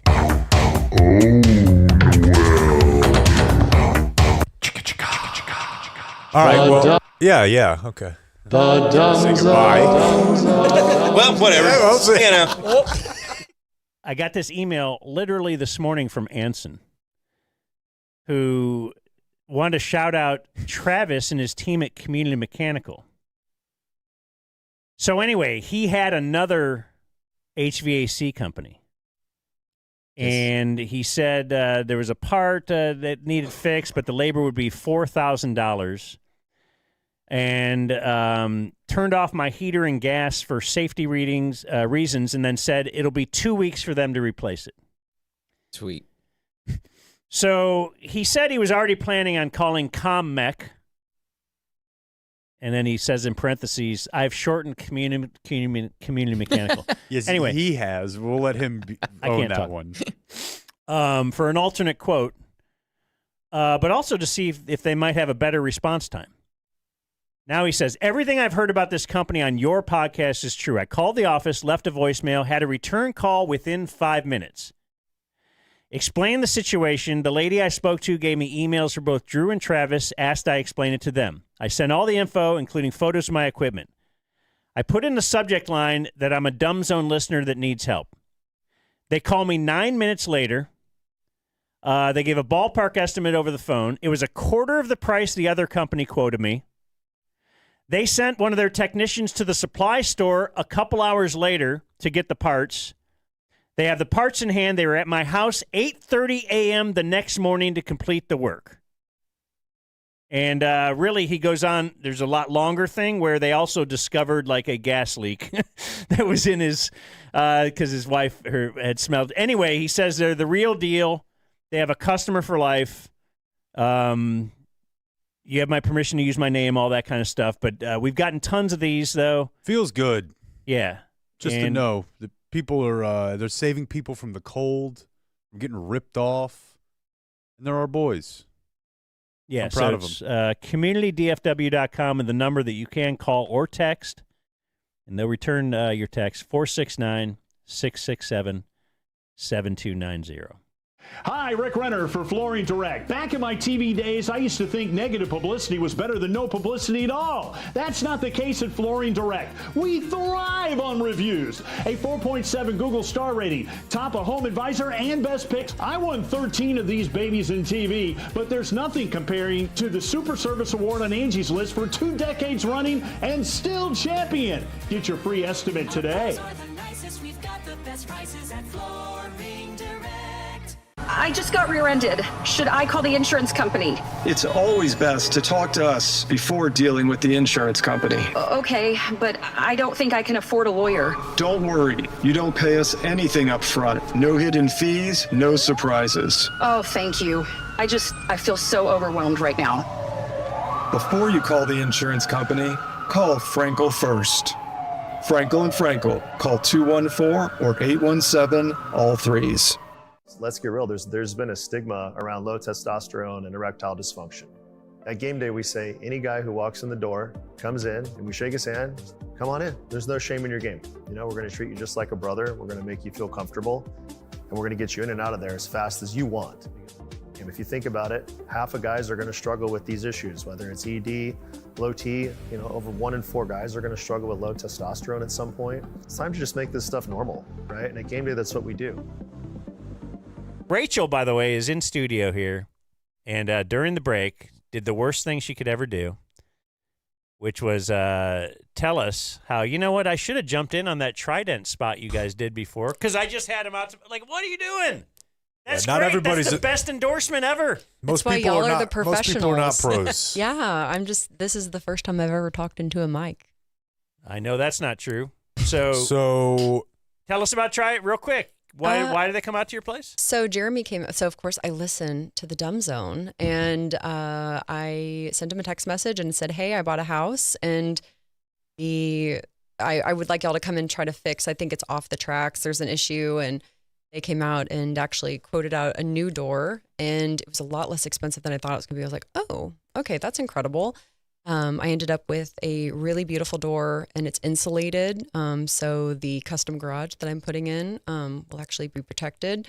And we got the new motor and everything. It connects to the Wi-Fi. It's incredible. And it was a lot less expensive than I thought it was going to be. And I've actually referred them, because of what I do for a living, to several of our clients that when they are buying a house and they bought a house, they were like, "Oh, this garage is just trash." And I was like, something that will pay for itself many, many times over is a brand new garage door and a new motor, hooks up to the Wi-Fi. So if you leave the house, you can close it.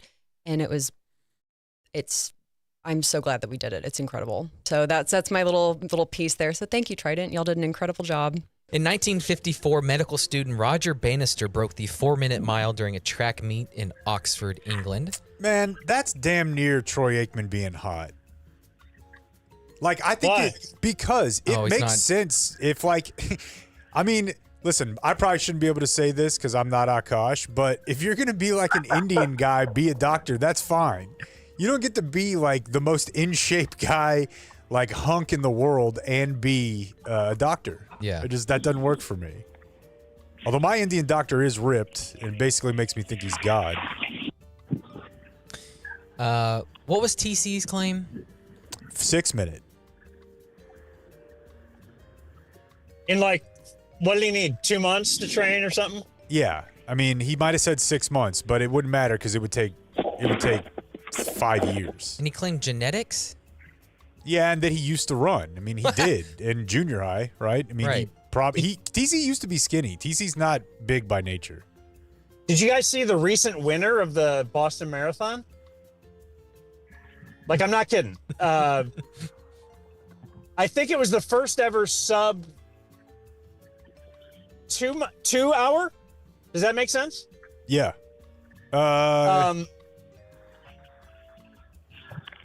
Whatever. It was like a 26 miles run, an average of like 4.5 minutes a mile. Right. The winner, 4.5 minutes a mile.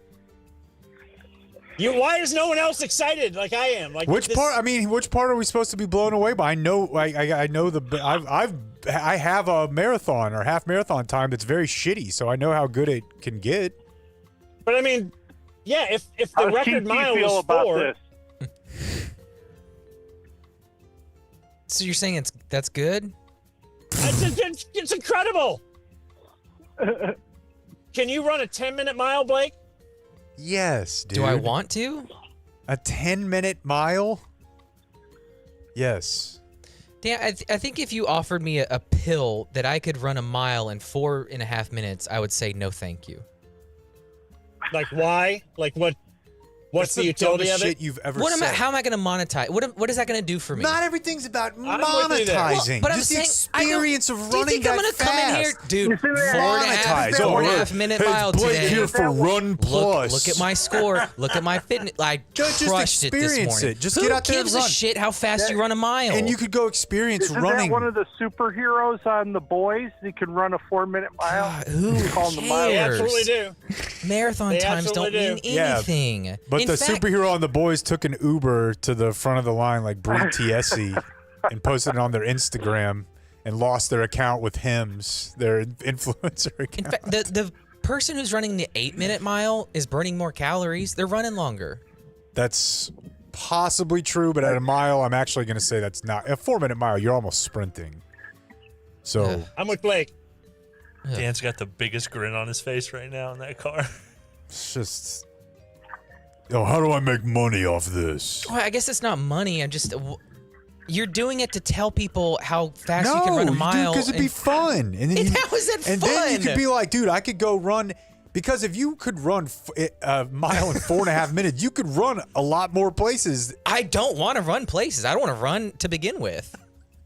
Well, I mean, I think, again, once you're at 15 miles an hour, Now, it's just boom, boom, boom, boom, If boom, you're boom, telling boom. my home to first time improves with it, then I'll take it. But I'm not going to run past the houses in my neighborhood just slightly faster than I could now.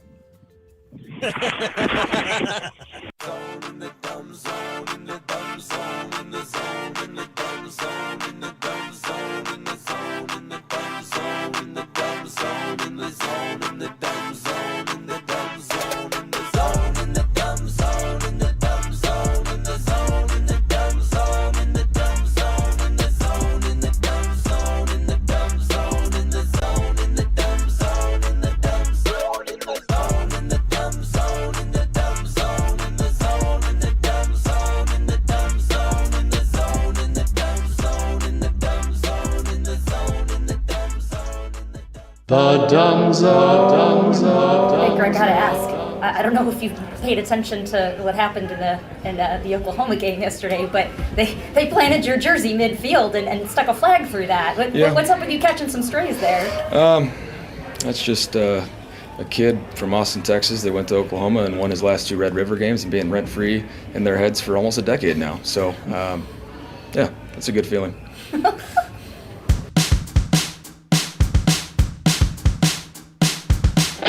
You're listening to The Dumb Zone.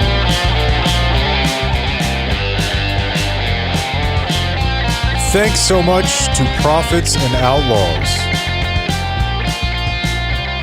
for joining us in studio to promote the fact that they will be there at the Dumb Zone Generic Summer Event, June 6th at 6. It's brought to you by Community Mechanical, Qualis Roofing, Silverback Construction, our good friends at How Water, Fair Lease, Frankel and Frankel, Game Day Men's Health, and Cane Rosso will be there on site cooking pizzas. It's on site. I've always wanted to say that, Blake. On site. It's on site. On site right now, I'm going to tell you about, let's say that you're Mike Soroy and you got yourself into a bad lease with D&M Leasing. Mm-hmm. Fair Lease can help you get out of that. Ask for Connor, ask for Nick, 972-705-4815.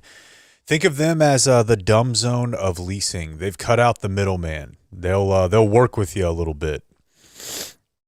They'll I don't know. They probably don't want me freelancing comedy there. 972-705-4815. Connor or Nick will hook you up. And when I say hook you up, it's because they're backed by the Credit Union of Texas. So they don't have to call a bank. They don't have to call their manager. The deal is between you and them. That's it. Fairlease.org, Dan. Fairlease. Fairlease when you don't know what to do about a car. 'Cause car stuff is hard. But not with Fairlease. You don't need a dealership, baby. I think Blake got a haircut. I did. And it's different too, Blake. Or Dan. Trying something new. And you're not here. And I can't really fully investigate it on my own. But you know how he's been hanging out with a bunch of 7 and 8-year-old swaggy kids who play baseball? He appears to be in some way adopting their swaggy haircut. He's got a shag thing going on in the It's back. a micro mullet. Yeah. Yeah. Modern mullet. He's got the modern. Can you hear me? Yep. Mm-hmm. Okay, I just want to make sure. AirPods. I think it looks great. But turn your head. He'd have to take his headphones off, and which is fine. And but really, yeah, you can see just that. kind of short on the sides and then long on the top and back. Please don't Wow. take. He's got the. Did you take a picture of somebody like famous Vincent that Boone. you brought? No. I just said just like a little one on the sides, blend it up, leave it long on the top and bottom. I've also started putting my shoes on my bats in my back bag. Mm-hmm. Yeah. Right. These kids know what they're doing. Did she, right when you told her, did she go, "Oh, the dude perfect"? No. And you were defeated. That would have changed my mind. Oh, it's the Tyler. That would have changed It's my the Kobe. mind. Well, that's a piece of viewer mail I have, Dan, is that I'm viewing a different haircut from Blake, and we haven't brought it up. It's 4 days in. We were going to do a few more viewer mails, if that's okay with you, Dan. Sure, man. I got one I can start with from Kyle. This is about, so who's the new Mavs poobah, grand poobah of all Masai basketball? Ujiri. All right, this is from Kyle. It's Dictator Dan and Leader Blake. While discussing the Masai hire, Jake claimed Africa is the, quote, global leader in parables, passages, and passing on of simple wisdoms.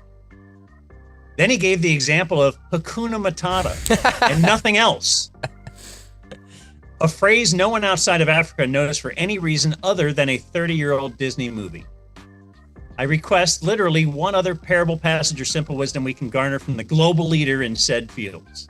Like, don't you always think of you don't have to be faster than the fastest cheetah, or the fastest whatever, the gazelle? Obviously, I'm not making my case great here, but I feel like speaking in like animal allegories, or where it's windiest at the top of the mountain, like these sorts of things. It might be because he brought one up during the thing. That's what got us going on it, right? Yeah.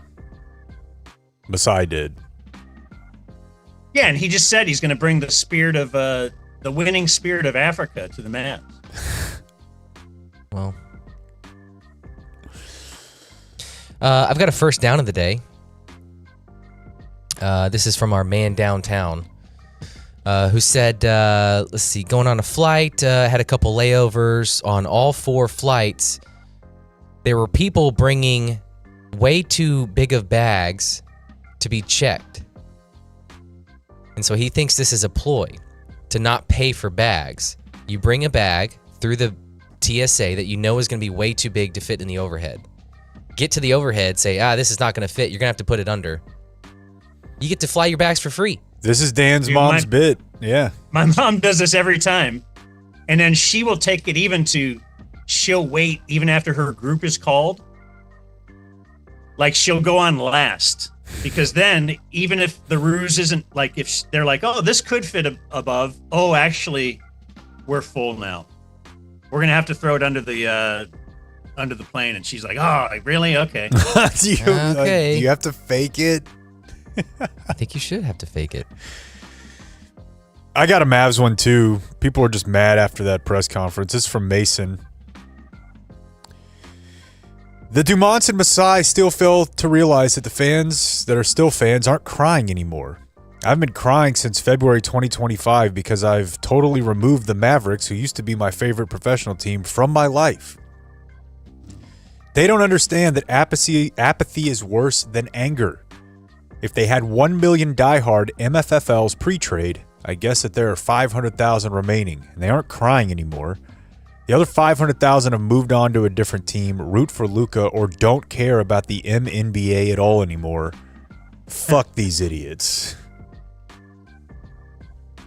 We really need to get MNBA going, man. That's the best thing going. I've been thinking a lot about what to do with the old Mavericks, but I got nothing concrete. They're going to be good, man. They're going to be really good. Great. Maybe. I got some gummy thoughts. Do you know that's brought to us by Early Bird CBD? I just talked to the guys over there. DZ20 is back. Nice. The code DZ20. New code, You go to new code. earlybirdcbd.com. You know the bit, right? THC. Oh, yeah. It has actual THC, and you live in Texas, and you're like, no way. Yeah, they'll mail this to you. It's great. For now. So get on it. But here's the deal. They now have drops. So you could just have a little water, and you put a couple drops in there, and you get the same bit of the Early Bird CBD. Make yourself a little cocktail, a little mocktail. Maybe you're crazy and you 0 don't just calories. put yours in bottle of water, and you're a little more adventurous than you. Well, I'm just saying, you could use anything. 0 sugar, 0 calories. But still got that 2.5 milligrams of THC. The promo code at earlybirdcbd.com is DZ20. So you said earlier this week, I think, that your wife has been saying, boy, if I would have done that, my dad would have smacked the shit out of me. Mm-hmm. And I caught myself saying it the other night. Yeah, so is that our generation's we walked uphill both ways? Yeah. Just what our parents would have done to us? Definitely. Yeah. You were physically abused, and you're going to wear that as a badge of honor now. So really, why don't we abuse our kids? Since we use it as, this is great. Right. Well, See how much better I am than you? Here I was walking him down the hall to brush his teeth for the 10th time after I've told him for 100th time. And I was thinking, here I am doing a good deed, breaking generational trauma or whatever. Wait, all the olds used to say the same thing, and now we're all saying the same thing. Yeah, but you're hitting them less. And you're probably yelling at them less. But it probably does give it away if you just then rub their face in it, you know? Like, Right. oh, it could have been a lot worse. Yeah. Yeah, renders it moot. My other gummy thought, which is worse, is in order to spell secretary, you got to start with secret. What are they hiding? Is that the origin of the name? The origin? Yeah, Just what some is lady the to origin keep your of secrets? That's not a bad thought. What is the origin? Yeah. Medieval Latin secretarius, meaning a confidential officer, clerk, or, quote, one entrusted with secrets. Okay. Confidential, yeah. Yeah. Nice. Little secret a rare officer. gummy thought that's actually right. That's very good. Where I put my wiener is the secret between us. I actually... That's right. Or you ordered those flowers. I didn't order them. For my wife, you know? Gosh, no doubt. Shane in Colleyville has a gummy thought. Unless you're still following up on this, Jake, and my slight delay has hindered that. Well, just a real quick one while we were talking about secret secretary. This guy, John, here's a new WHO. He's running some AV stuff. He said for a speech and debate tournament, it was held in a different place, different city. The tournament had a group there called Security, but it was spelled SEQUEERITE, like Nice. queer, which was there to enforce a safe space for all LGBTQIA participants. Security. That's Security with the great. queerity. That's great. But if I call him that, I'm it's bad. I know. What are we doing? Ridiculous. Dan? Once again, the straight man. Mm-hmm. Ironically, taking it in the shorts. Shane in Colleyville's gummy thought. I recently read a story where there was a guy convicted of a somewhat minor crime. He was sentenced to 2 years probation with credit for time served.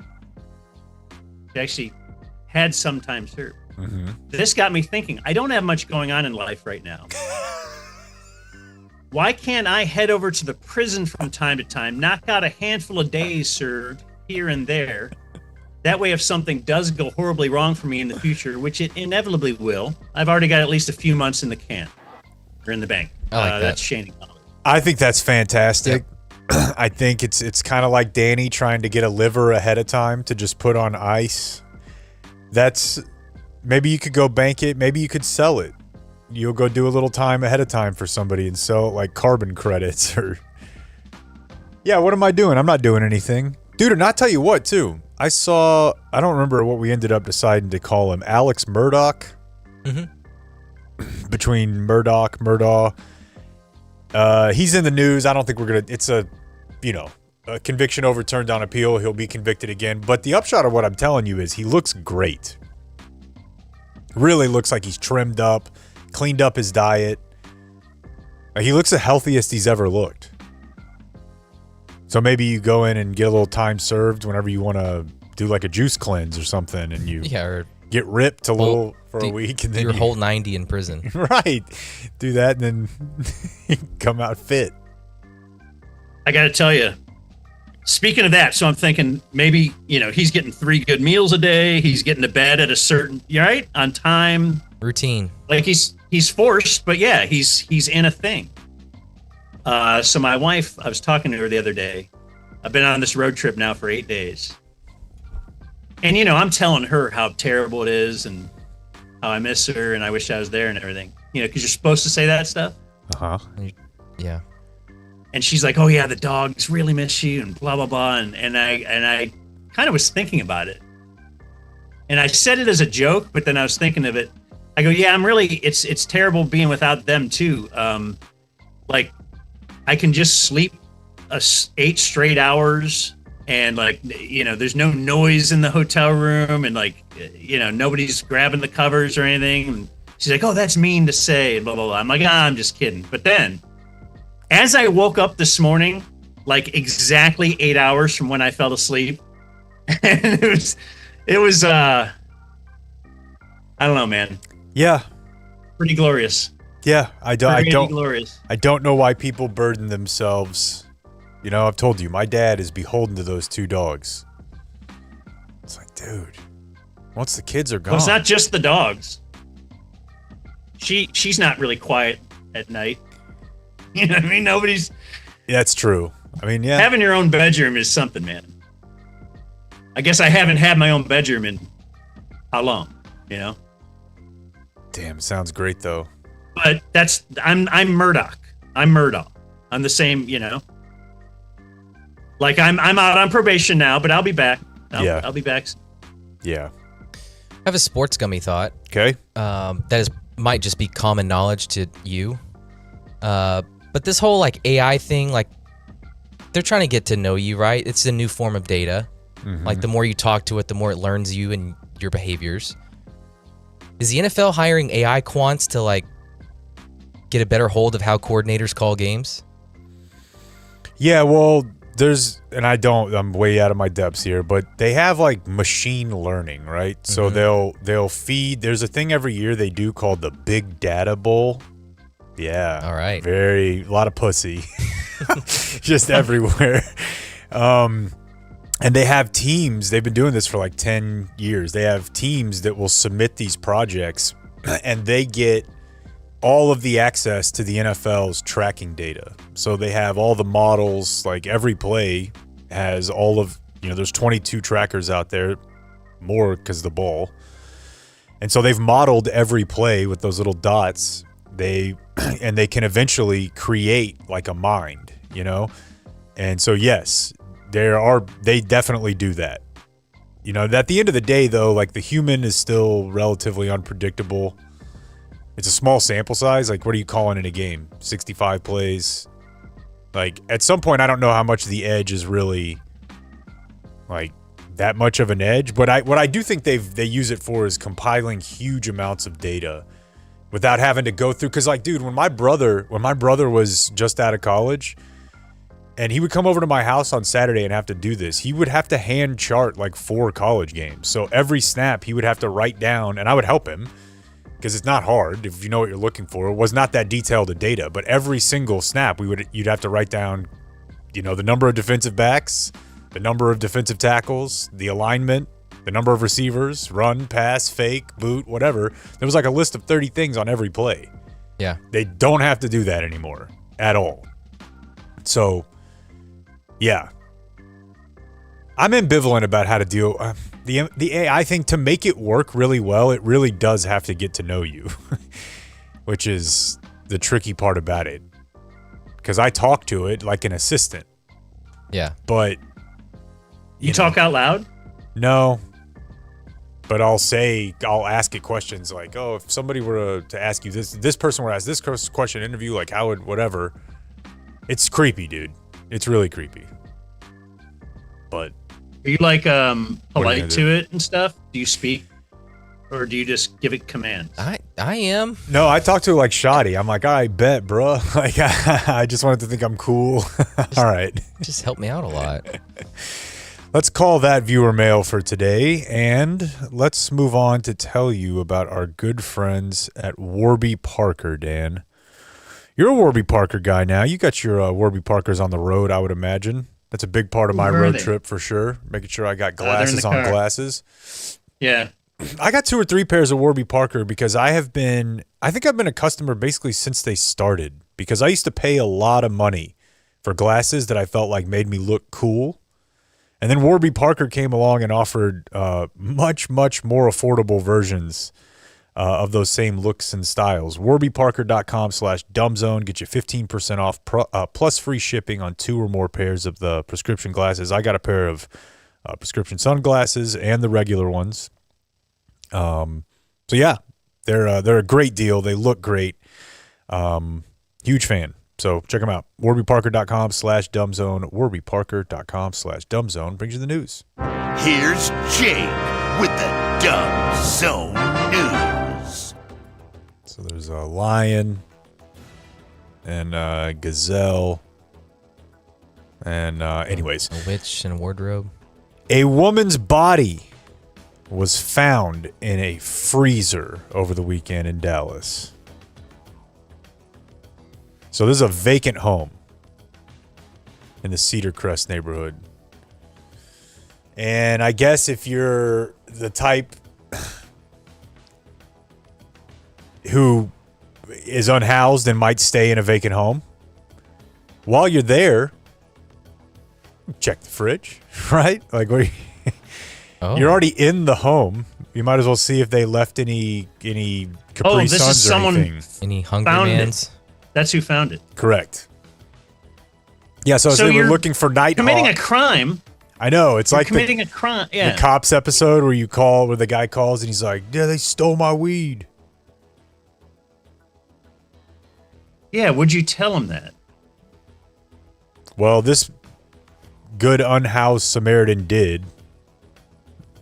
Somebody was inside the vacant home, discovered the body in the freezer. They had to thaw the body to identify it. With the microwave? Yeah, they put it on thaw. Defrost. What an inexact science. Boy, there's no doubt about that. Speaking of inexact sciences, we got some robo-taxi operators under investigation in Dallas for crashes. I don't know if you guys saw the Waymo video the other day, but there's more than one. They're piling up, and we have to just ignore this.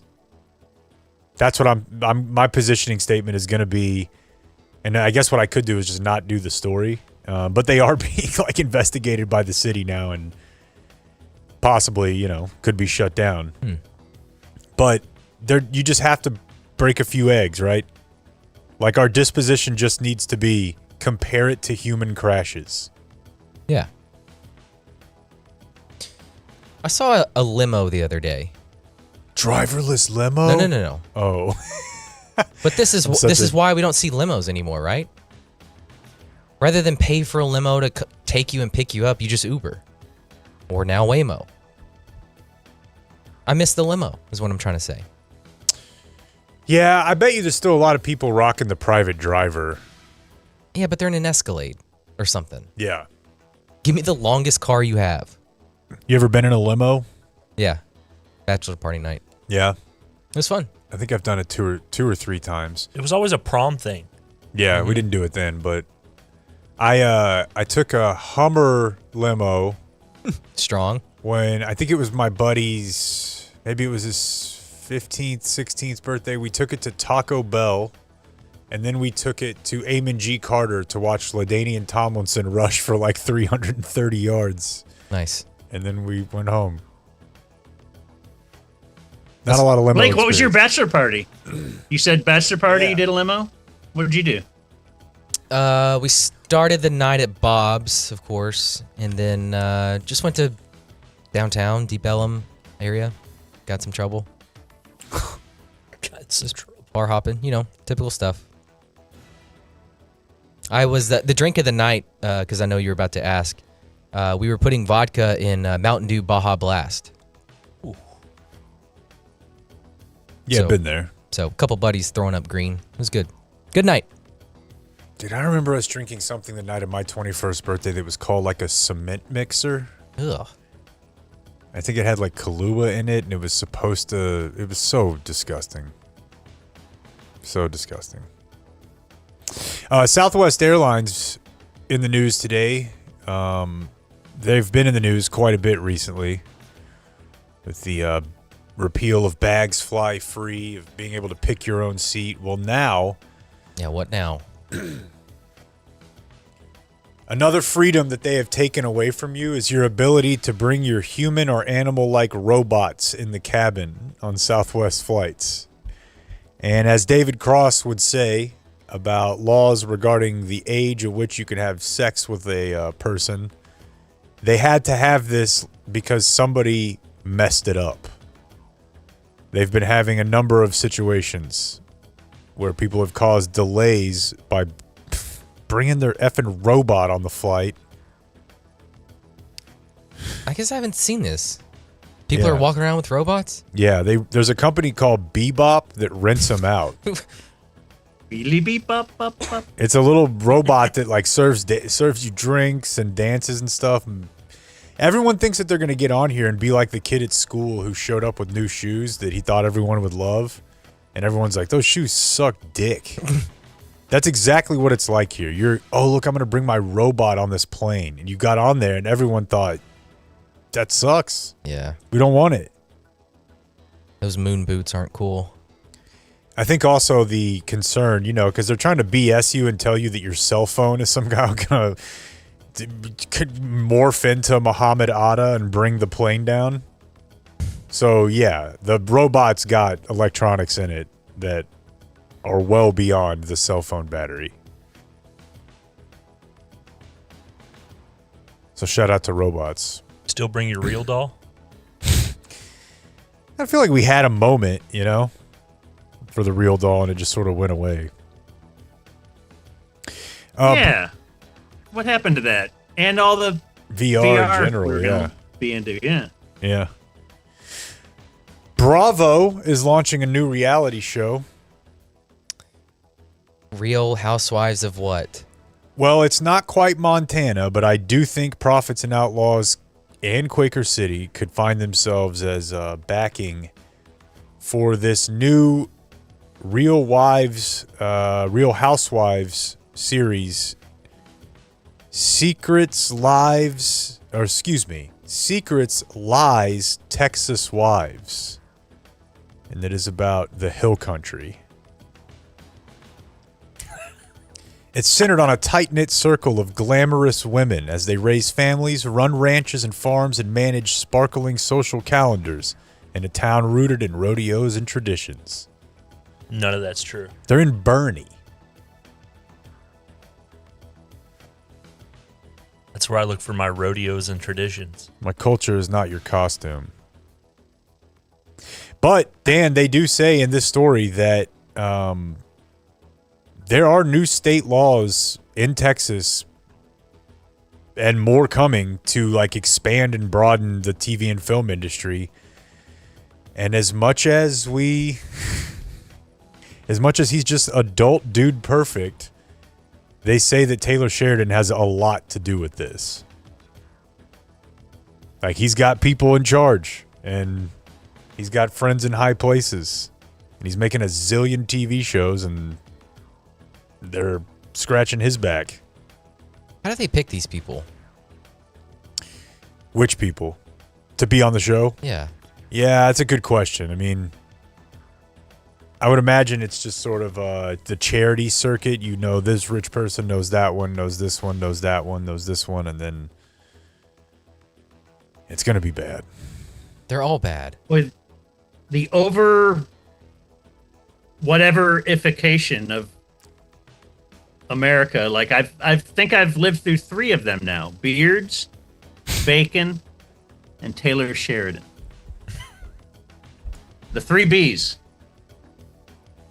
Yeah, I mean, it's tough for me to really argue with any of that. At least from your perspective, I would say. I could see how you would think that. This is an unsolved one that pops up in the news every now and then. But you guys remember the story that we've talked about a handful of times of a missing 6-year-old boy in Everman? And it's seemingly like every year there'd be a story where they would be back out digging something else up at this place.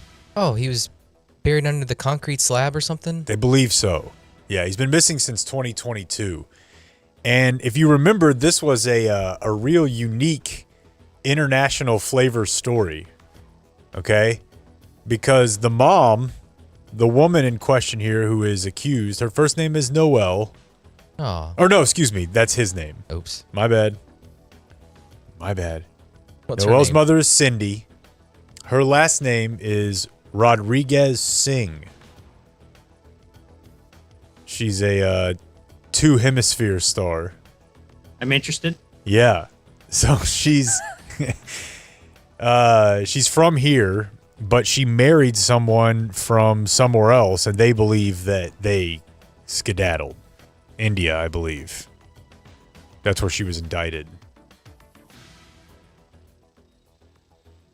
So they were back out there digging up dirt in the backyard of the home, and the media saw them leaving with tarps. But, like, I don't know, how many times do you have to go back and look? Although that's, literally every single time my wife is like, go look again. I'm like, why do I do this to myself? Why didn't I just look good the first time? I know I'm going to find it. And if I don't, she will. Why? Yeah. Why do that's even worse. Yeah. It's so much worse. So much worse. Why can I not just find it? But yeah, they were back at the same home. Yeah, I don't know. It feels like that. You're probably never solving that crime, right? Well, I mean, the Golden State Killer thought that at one point. Yeah, that's a good point. There's always a chance. It's not really. No, I mean, there's Whitey Herzog, One, No, but that's how like psychological terror works, though, right? I mean, I think that's my deal. Is I don't know that I'd ever be able to live normal again if I got away with a crime like that. I think I'd be too pussy. Like, I'd be crying all the time. I don't think I'd be able to live a normal life. Just on the off chance that I'd be, one of the ones. I think I would have tasted the sweet taste of, domination to see a life snuffed out in front of me. I would probably go for it again. A man in Bryan College Station was arrested after a high-end electric scooter was stolen from a College Station home. Now, this is a story because when they arrested the guy, they discovered that he was running an illicit chop shop, which is something that certainly I guess you imagine is out there happening, but you're not really thinking about it. For electric scooters? Yeah. He was operating an illicit e-bike, scooter, and moped chop shop in Bryan. That has to be the lamest thing to steal. It's really dorky. The thing in particular that they got him on is a Segway Pro GT3. Oh, not the GT3. Could you imagine busting in and thinking you're badass, then you get on it? It's so funny. You just imagine like the chop shop of old, and it's like these guys are getting burned by exhaust pipes and fucking cars, welding masks, motorcycles. metals playing in the background. They're like, "Welcome to the chop shop, bitch." And this guy just has like his vape and like a couple of like little screwdrivers. He also sells Pokemon cards. Yeah. Yeah. And they're like, oh. Has to check in with security. All right, there's your news. The Dumb Zone News. I want us to institute security. And subscribe. That was a good That's news. what our, Happy birthday. Thank you. our security at the GZSE has on the back of their shirts. Security. We should have it at the GSE. Any safes? Yeah. No, that'd be funny, dude. Because you know they have that at like kid places now, Dan. They have like a chill out zone, like a sensory free zone for ADHD, TISM, whatever. But don't we need something like that at the summer event? Like a safe space for you to go in and The WHL zone? right. Right, where you just go in there and everyone tells you that your tweets are good and that... Don't you want a discovery zone for divorced dads to hang out with their kid for just a few minutes? Oh my God, that'd be great. A little mock-up discovery zone. All right, birthdays today, beginning with Dear Umpire of the Uptops. Today is my 51st birthday. I was not woken up in that special way because she is my wife. Because I'm married! Mm-hmm. Haven't even had the chance to give her a good moosing in years. My leaders are Dan being willing to watch anything except what I recommend, extras and music videos for Every Time I Die, and opening a can of snakes into another can of snakes. I'm hoping for the night in the DZ hotel room for my birthday, looking forward to the single beer in the fridge, that way even the addicts can have one. That's perfect. That's what our hotel room has, one beer. Shout out to my friends in the Fellowship of Dumb, and always put your swamp cooler on the roof. Never punt, Rich B. I can't recall if I told you guys this, but I was on YouTube the other day. He referenced something in there, the Every Time I Die video. It was a band that we used to go see, and we were extras in one of their videos. But I was playing Carter one of their videos, and you know how it says the date of when it was uploaded, and if it was more than this year, it says 3 years ago, 5 years ago. This video was uploaded 9 years ago. It said 19 years ago. So we just have YouTube videos Yeah. that you look at and it's like, this was uploaded 20 years ago. Yep. It felt like when YouTube came out, we were getting a new thing every 2 or 3 years. Same with Twitter, Facebook, but just MySpace. We're now here to where it's just, oh yeah, the thing I'll show my kids, that's what we watched videos on too. Yeah. It's in 360. It's weird. Right. Oh, it looks terrible. 15 frames. Yeah. Greetings, great hero of the hymen. I know you are far away in the lands of Ohio seeking your vaginoplasty. But I was hoping you could shout out my brother-in-arms, William Daniel Simone, the second or third, not sure which. He plays in a fake band called the Clinton Years. Oh. It pains me to say they're kind of good. Better than They're kind of great. good. Hit him up for your party needs. Love, Matt Malone, brother of the only ticket engineer that Blake wouldn't defile. Happy birthday, Dan. Let's see. They got a show the 23rd at Harvest Hall? How about that? Son, I'm in there. Last one, greetings, Uncle Salmon Slammer. Today is the birthday of my amazing fiance, Hillary. She was not woken up in that special way because women be sleeping. Boy, ain't that the truth. Her leaders are Kip and Bodie, Cirque du Soleil, crispy fridge cigarettes, and whatever trash reality TV is hot at the moment. She likes to pretend she's not interested, but usually gets locked into. Thank you for what you do to your bodies, Tommy G. That's not the last one. Alrighty. Scroll down. Dan, sorry for the late email, but he would be devastated if he didn't get an annual shout out. Better not just be for Wanted to Tommy wish again. Phil Pilo Lopez a happy birthday. His leaders are the deaf hot girl in Jake's graduating class. And Jake and Blake shared soap bar and toothbrush from Al. I don't see the problem at all. And she was very attractive.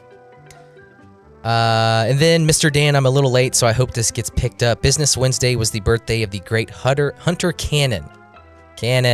Oh. His leaders are Norm's Jar of Olives, and he's hands down the best pitcher in all of Dallas Sandlot baseball.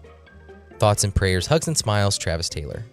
I one time saw his band play late at night after a ticket stock, and Kid from Kid and Play was there. Just kind of went up and grabbed the mic in the middle of... I'll take it from here. It was so good. All right. The Dumb Zone presents Today in History. Today in History brought to you by Tushy. Tushy. Speaking of things you should probably just take with you on the road, that's what I'm going to start doing. I'm just going to take my bidet with me on the road because they are actually pretty easy to install. You go to hellotushy.com, use promo code DUMBZONE, you'll get 10% off your first order. Great as a gift-giving thing.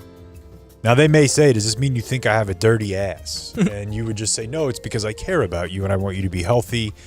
And you'll be healthy, clean, fresh with a Tushy bidet. I've had one for a long time. Here's a video now of me using it. No, I'm just playing. It's hellotushy.com.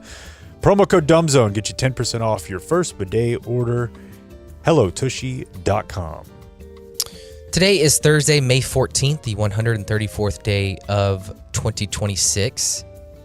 In 1643, Louis XIV became King of France upon the death of his father, Louis VIII. Louis XIV was 4. Bow down to your new king. Nah, I would be... You wish we had that bit again? Well, I'd be interested to talk to just a regular schmegular guy on the street back then. Like, did he think, hey, this 4-year-old actually, he could kick... Like, we had that poll the other day that something like 35% of Republican men think that Trump could kick their ass. Oh, really? I didn't see that. It was some number that was a lot higher than you'd think for an 80-year-old man. But did the 4-year-old, like, did people think he kicked ass? Like, what did people think of it? They just thought it was divine by God, right? Yeah. That's why good genes we have to adhere to this, because they had convinced the masses that we don't want to be king necessarily. God has chosen it, though. So yeah, that's true. Let's just roll with it. There is the chosen part. What's Carter doing if he's king? Whatever I'm asking, the opposite. In 1996, Green Bay Packers quarterback and league MVP Brett Favre reveals he has entered the NFL's substance abuse program. Yeah, but it was just with one T, though, our son. Still an amazing note. 1998, the hit sitcom Seinfeld aired its final episode after 9 years on NBC. We did a watch the final episode of Seinfeld with the Dan McDowell show in Dayton. Any new bits for Weinfeld come out of that one? Oh, man. We should have a Weinfeld finale. There never has been one. That's That'd right. Be great. Let's see. In 2003, more than 100 immigrants were abandoned in a locked trailer at a Texas truck stop. 19 of them died. Truck driver Tyrone Williams was later sentenced to nearly 34 years in prison for his role in the deaths. Oh, yeah. Wait, how many were in there originally? 100. 19 died. Okay. No, I don't want to be part of that survivor class. No. Yeah, you're 4 out of 5 people in there. No, and I'm not positive the ins and outs here, but my guess is that Tyrone Williams was not exactly the linchpin of the operation that got 100 people in there, and now he has to serve 30 years? No, 13 others indicted in the case. Yeah. And then finally, in 2004, Jake Shirley woke up hungover because last night the multiple Emmy-winning NBC sitcom Frasier bowed out with an hour-long finale. What were you doing that night?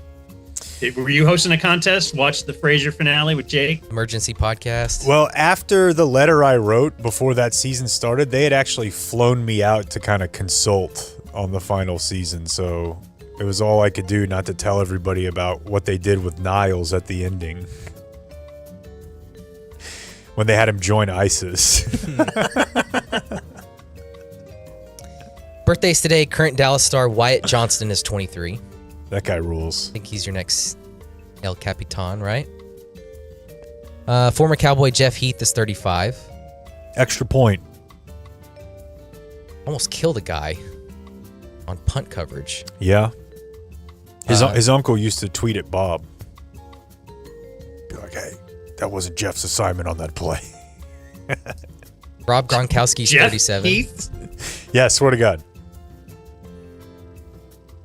Gronk.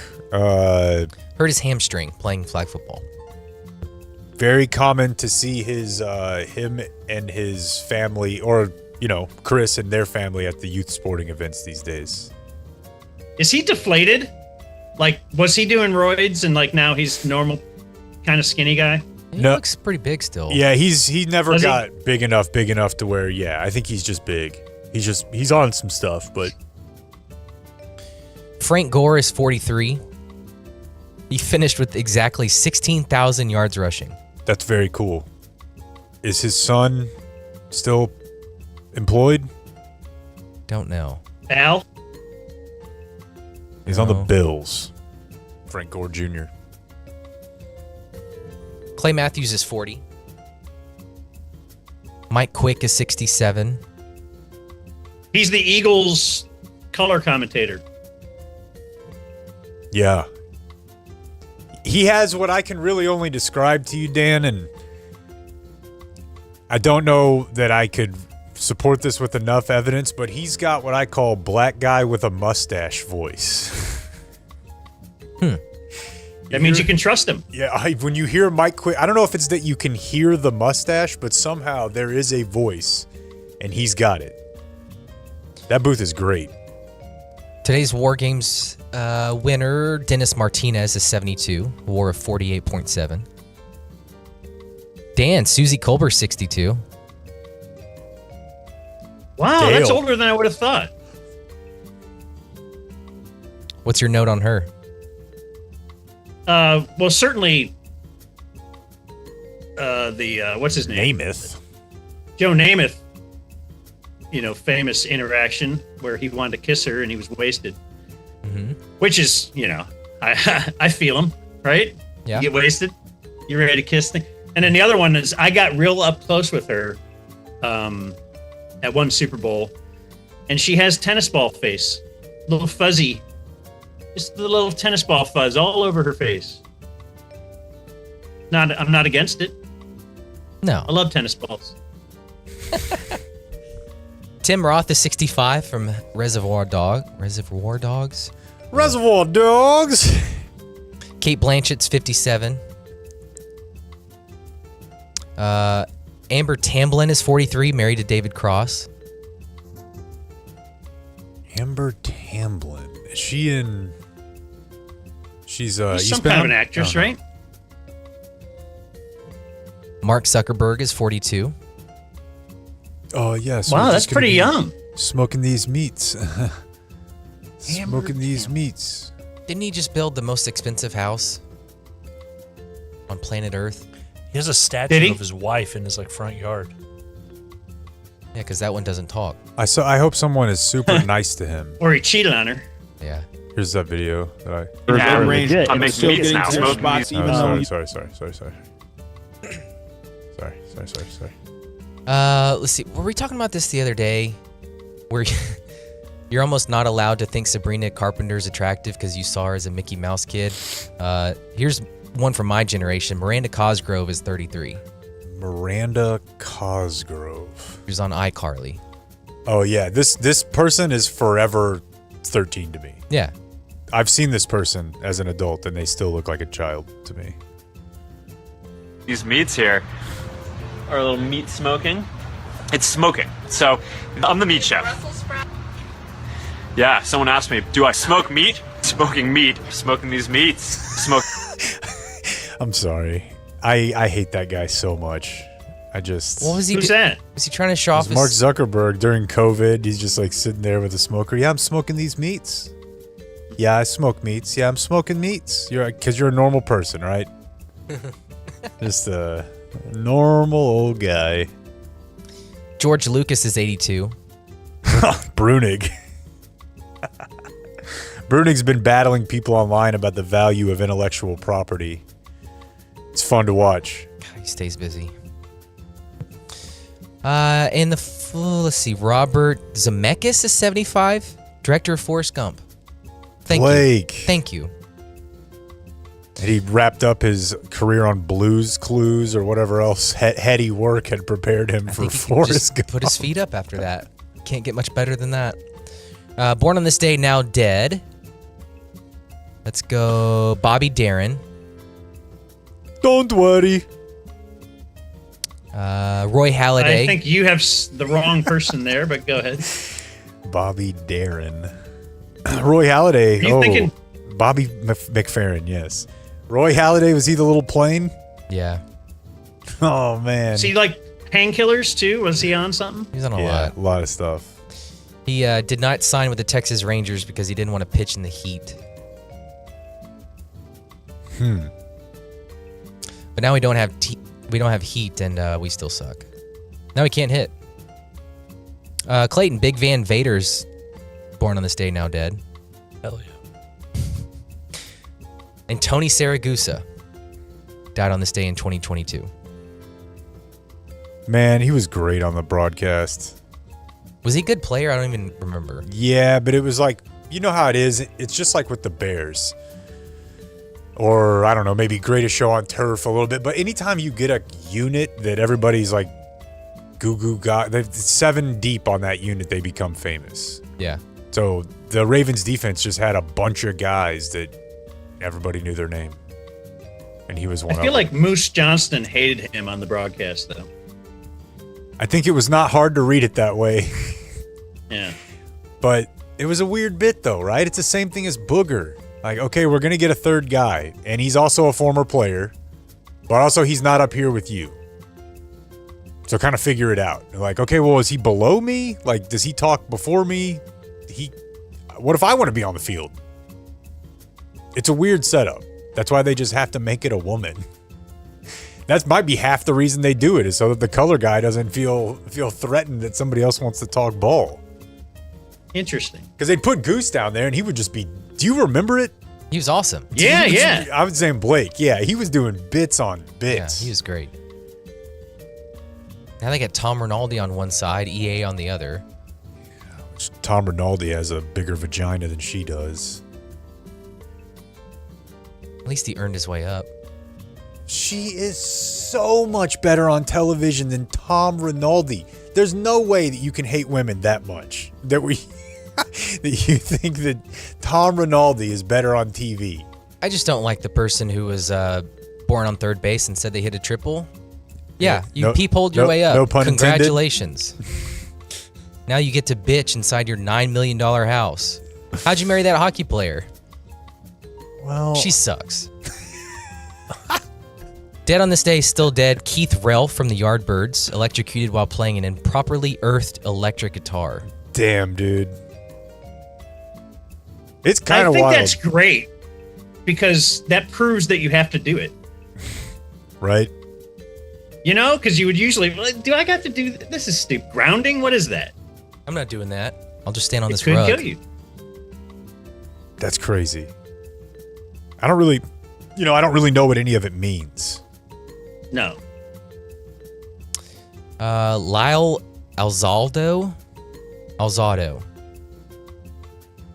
Football player and actor. Died at 43. That's sad. Do you know who that is, Jake? Because Blake is butchering his name. Go ahead.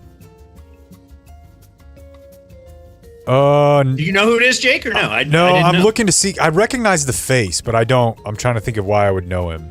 Oh, he was in Ernest. Yes. 100%. Yes. Damn. What does that mean? What you just said? He's a big guy in the Ernest Camp movie, but I honestly didn't know this guy was a football player.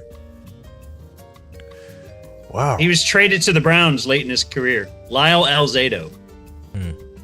He was a poster boy for steroids too.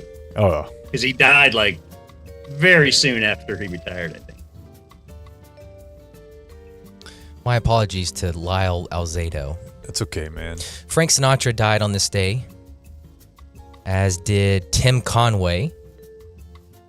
Dorf on golf. Phyllis George died in 2020. And our Dumb Zone death of the day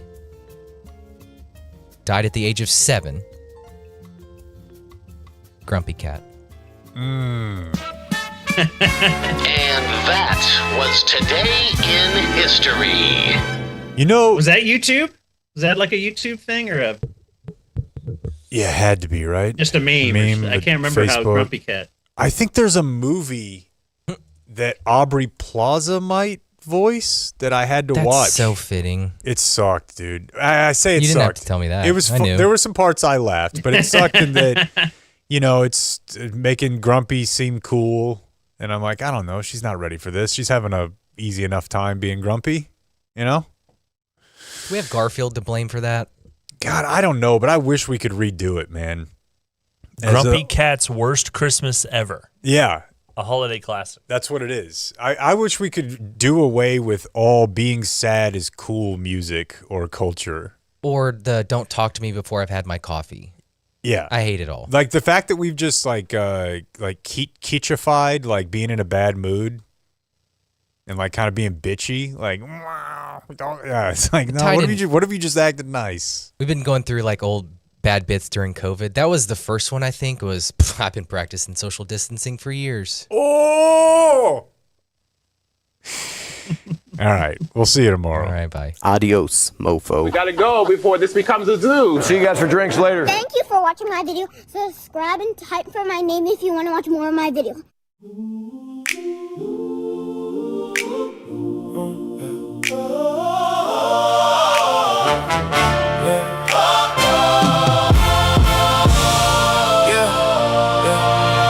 A generic party with air conditioning.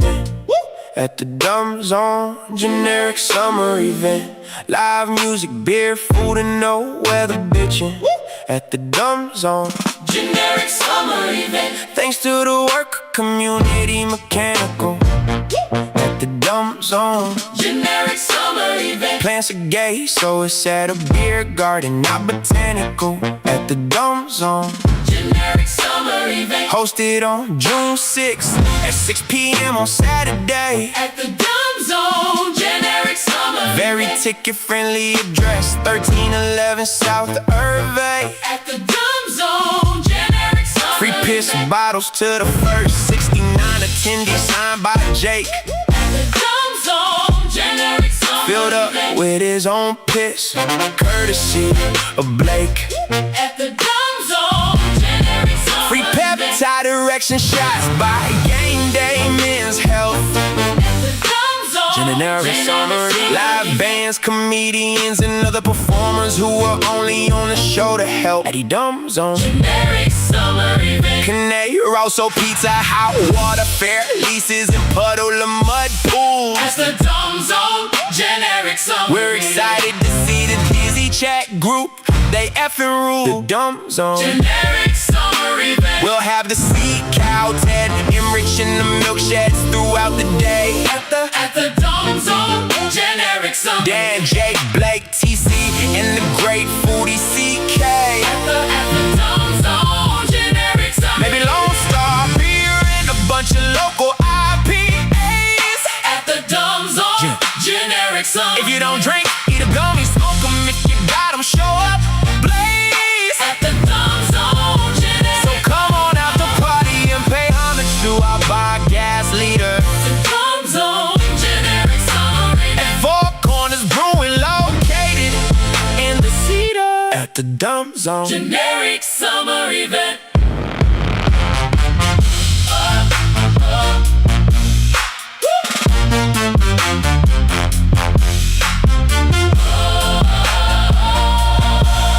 at the dumb zone. Generic song.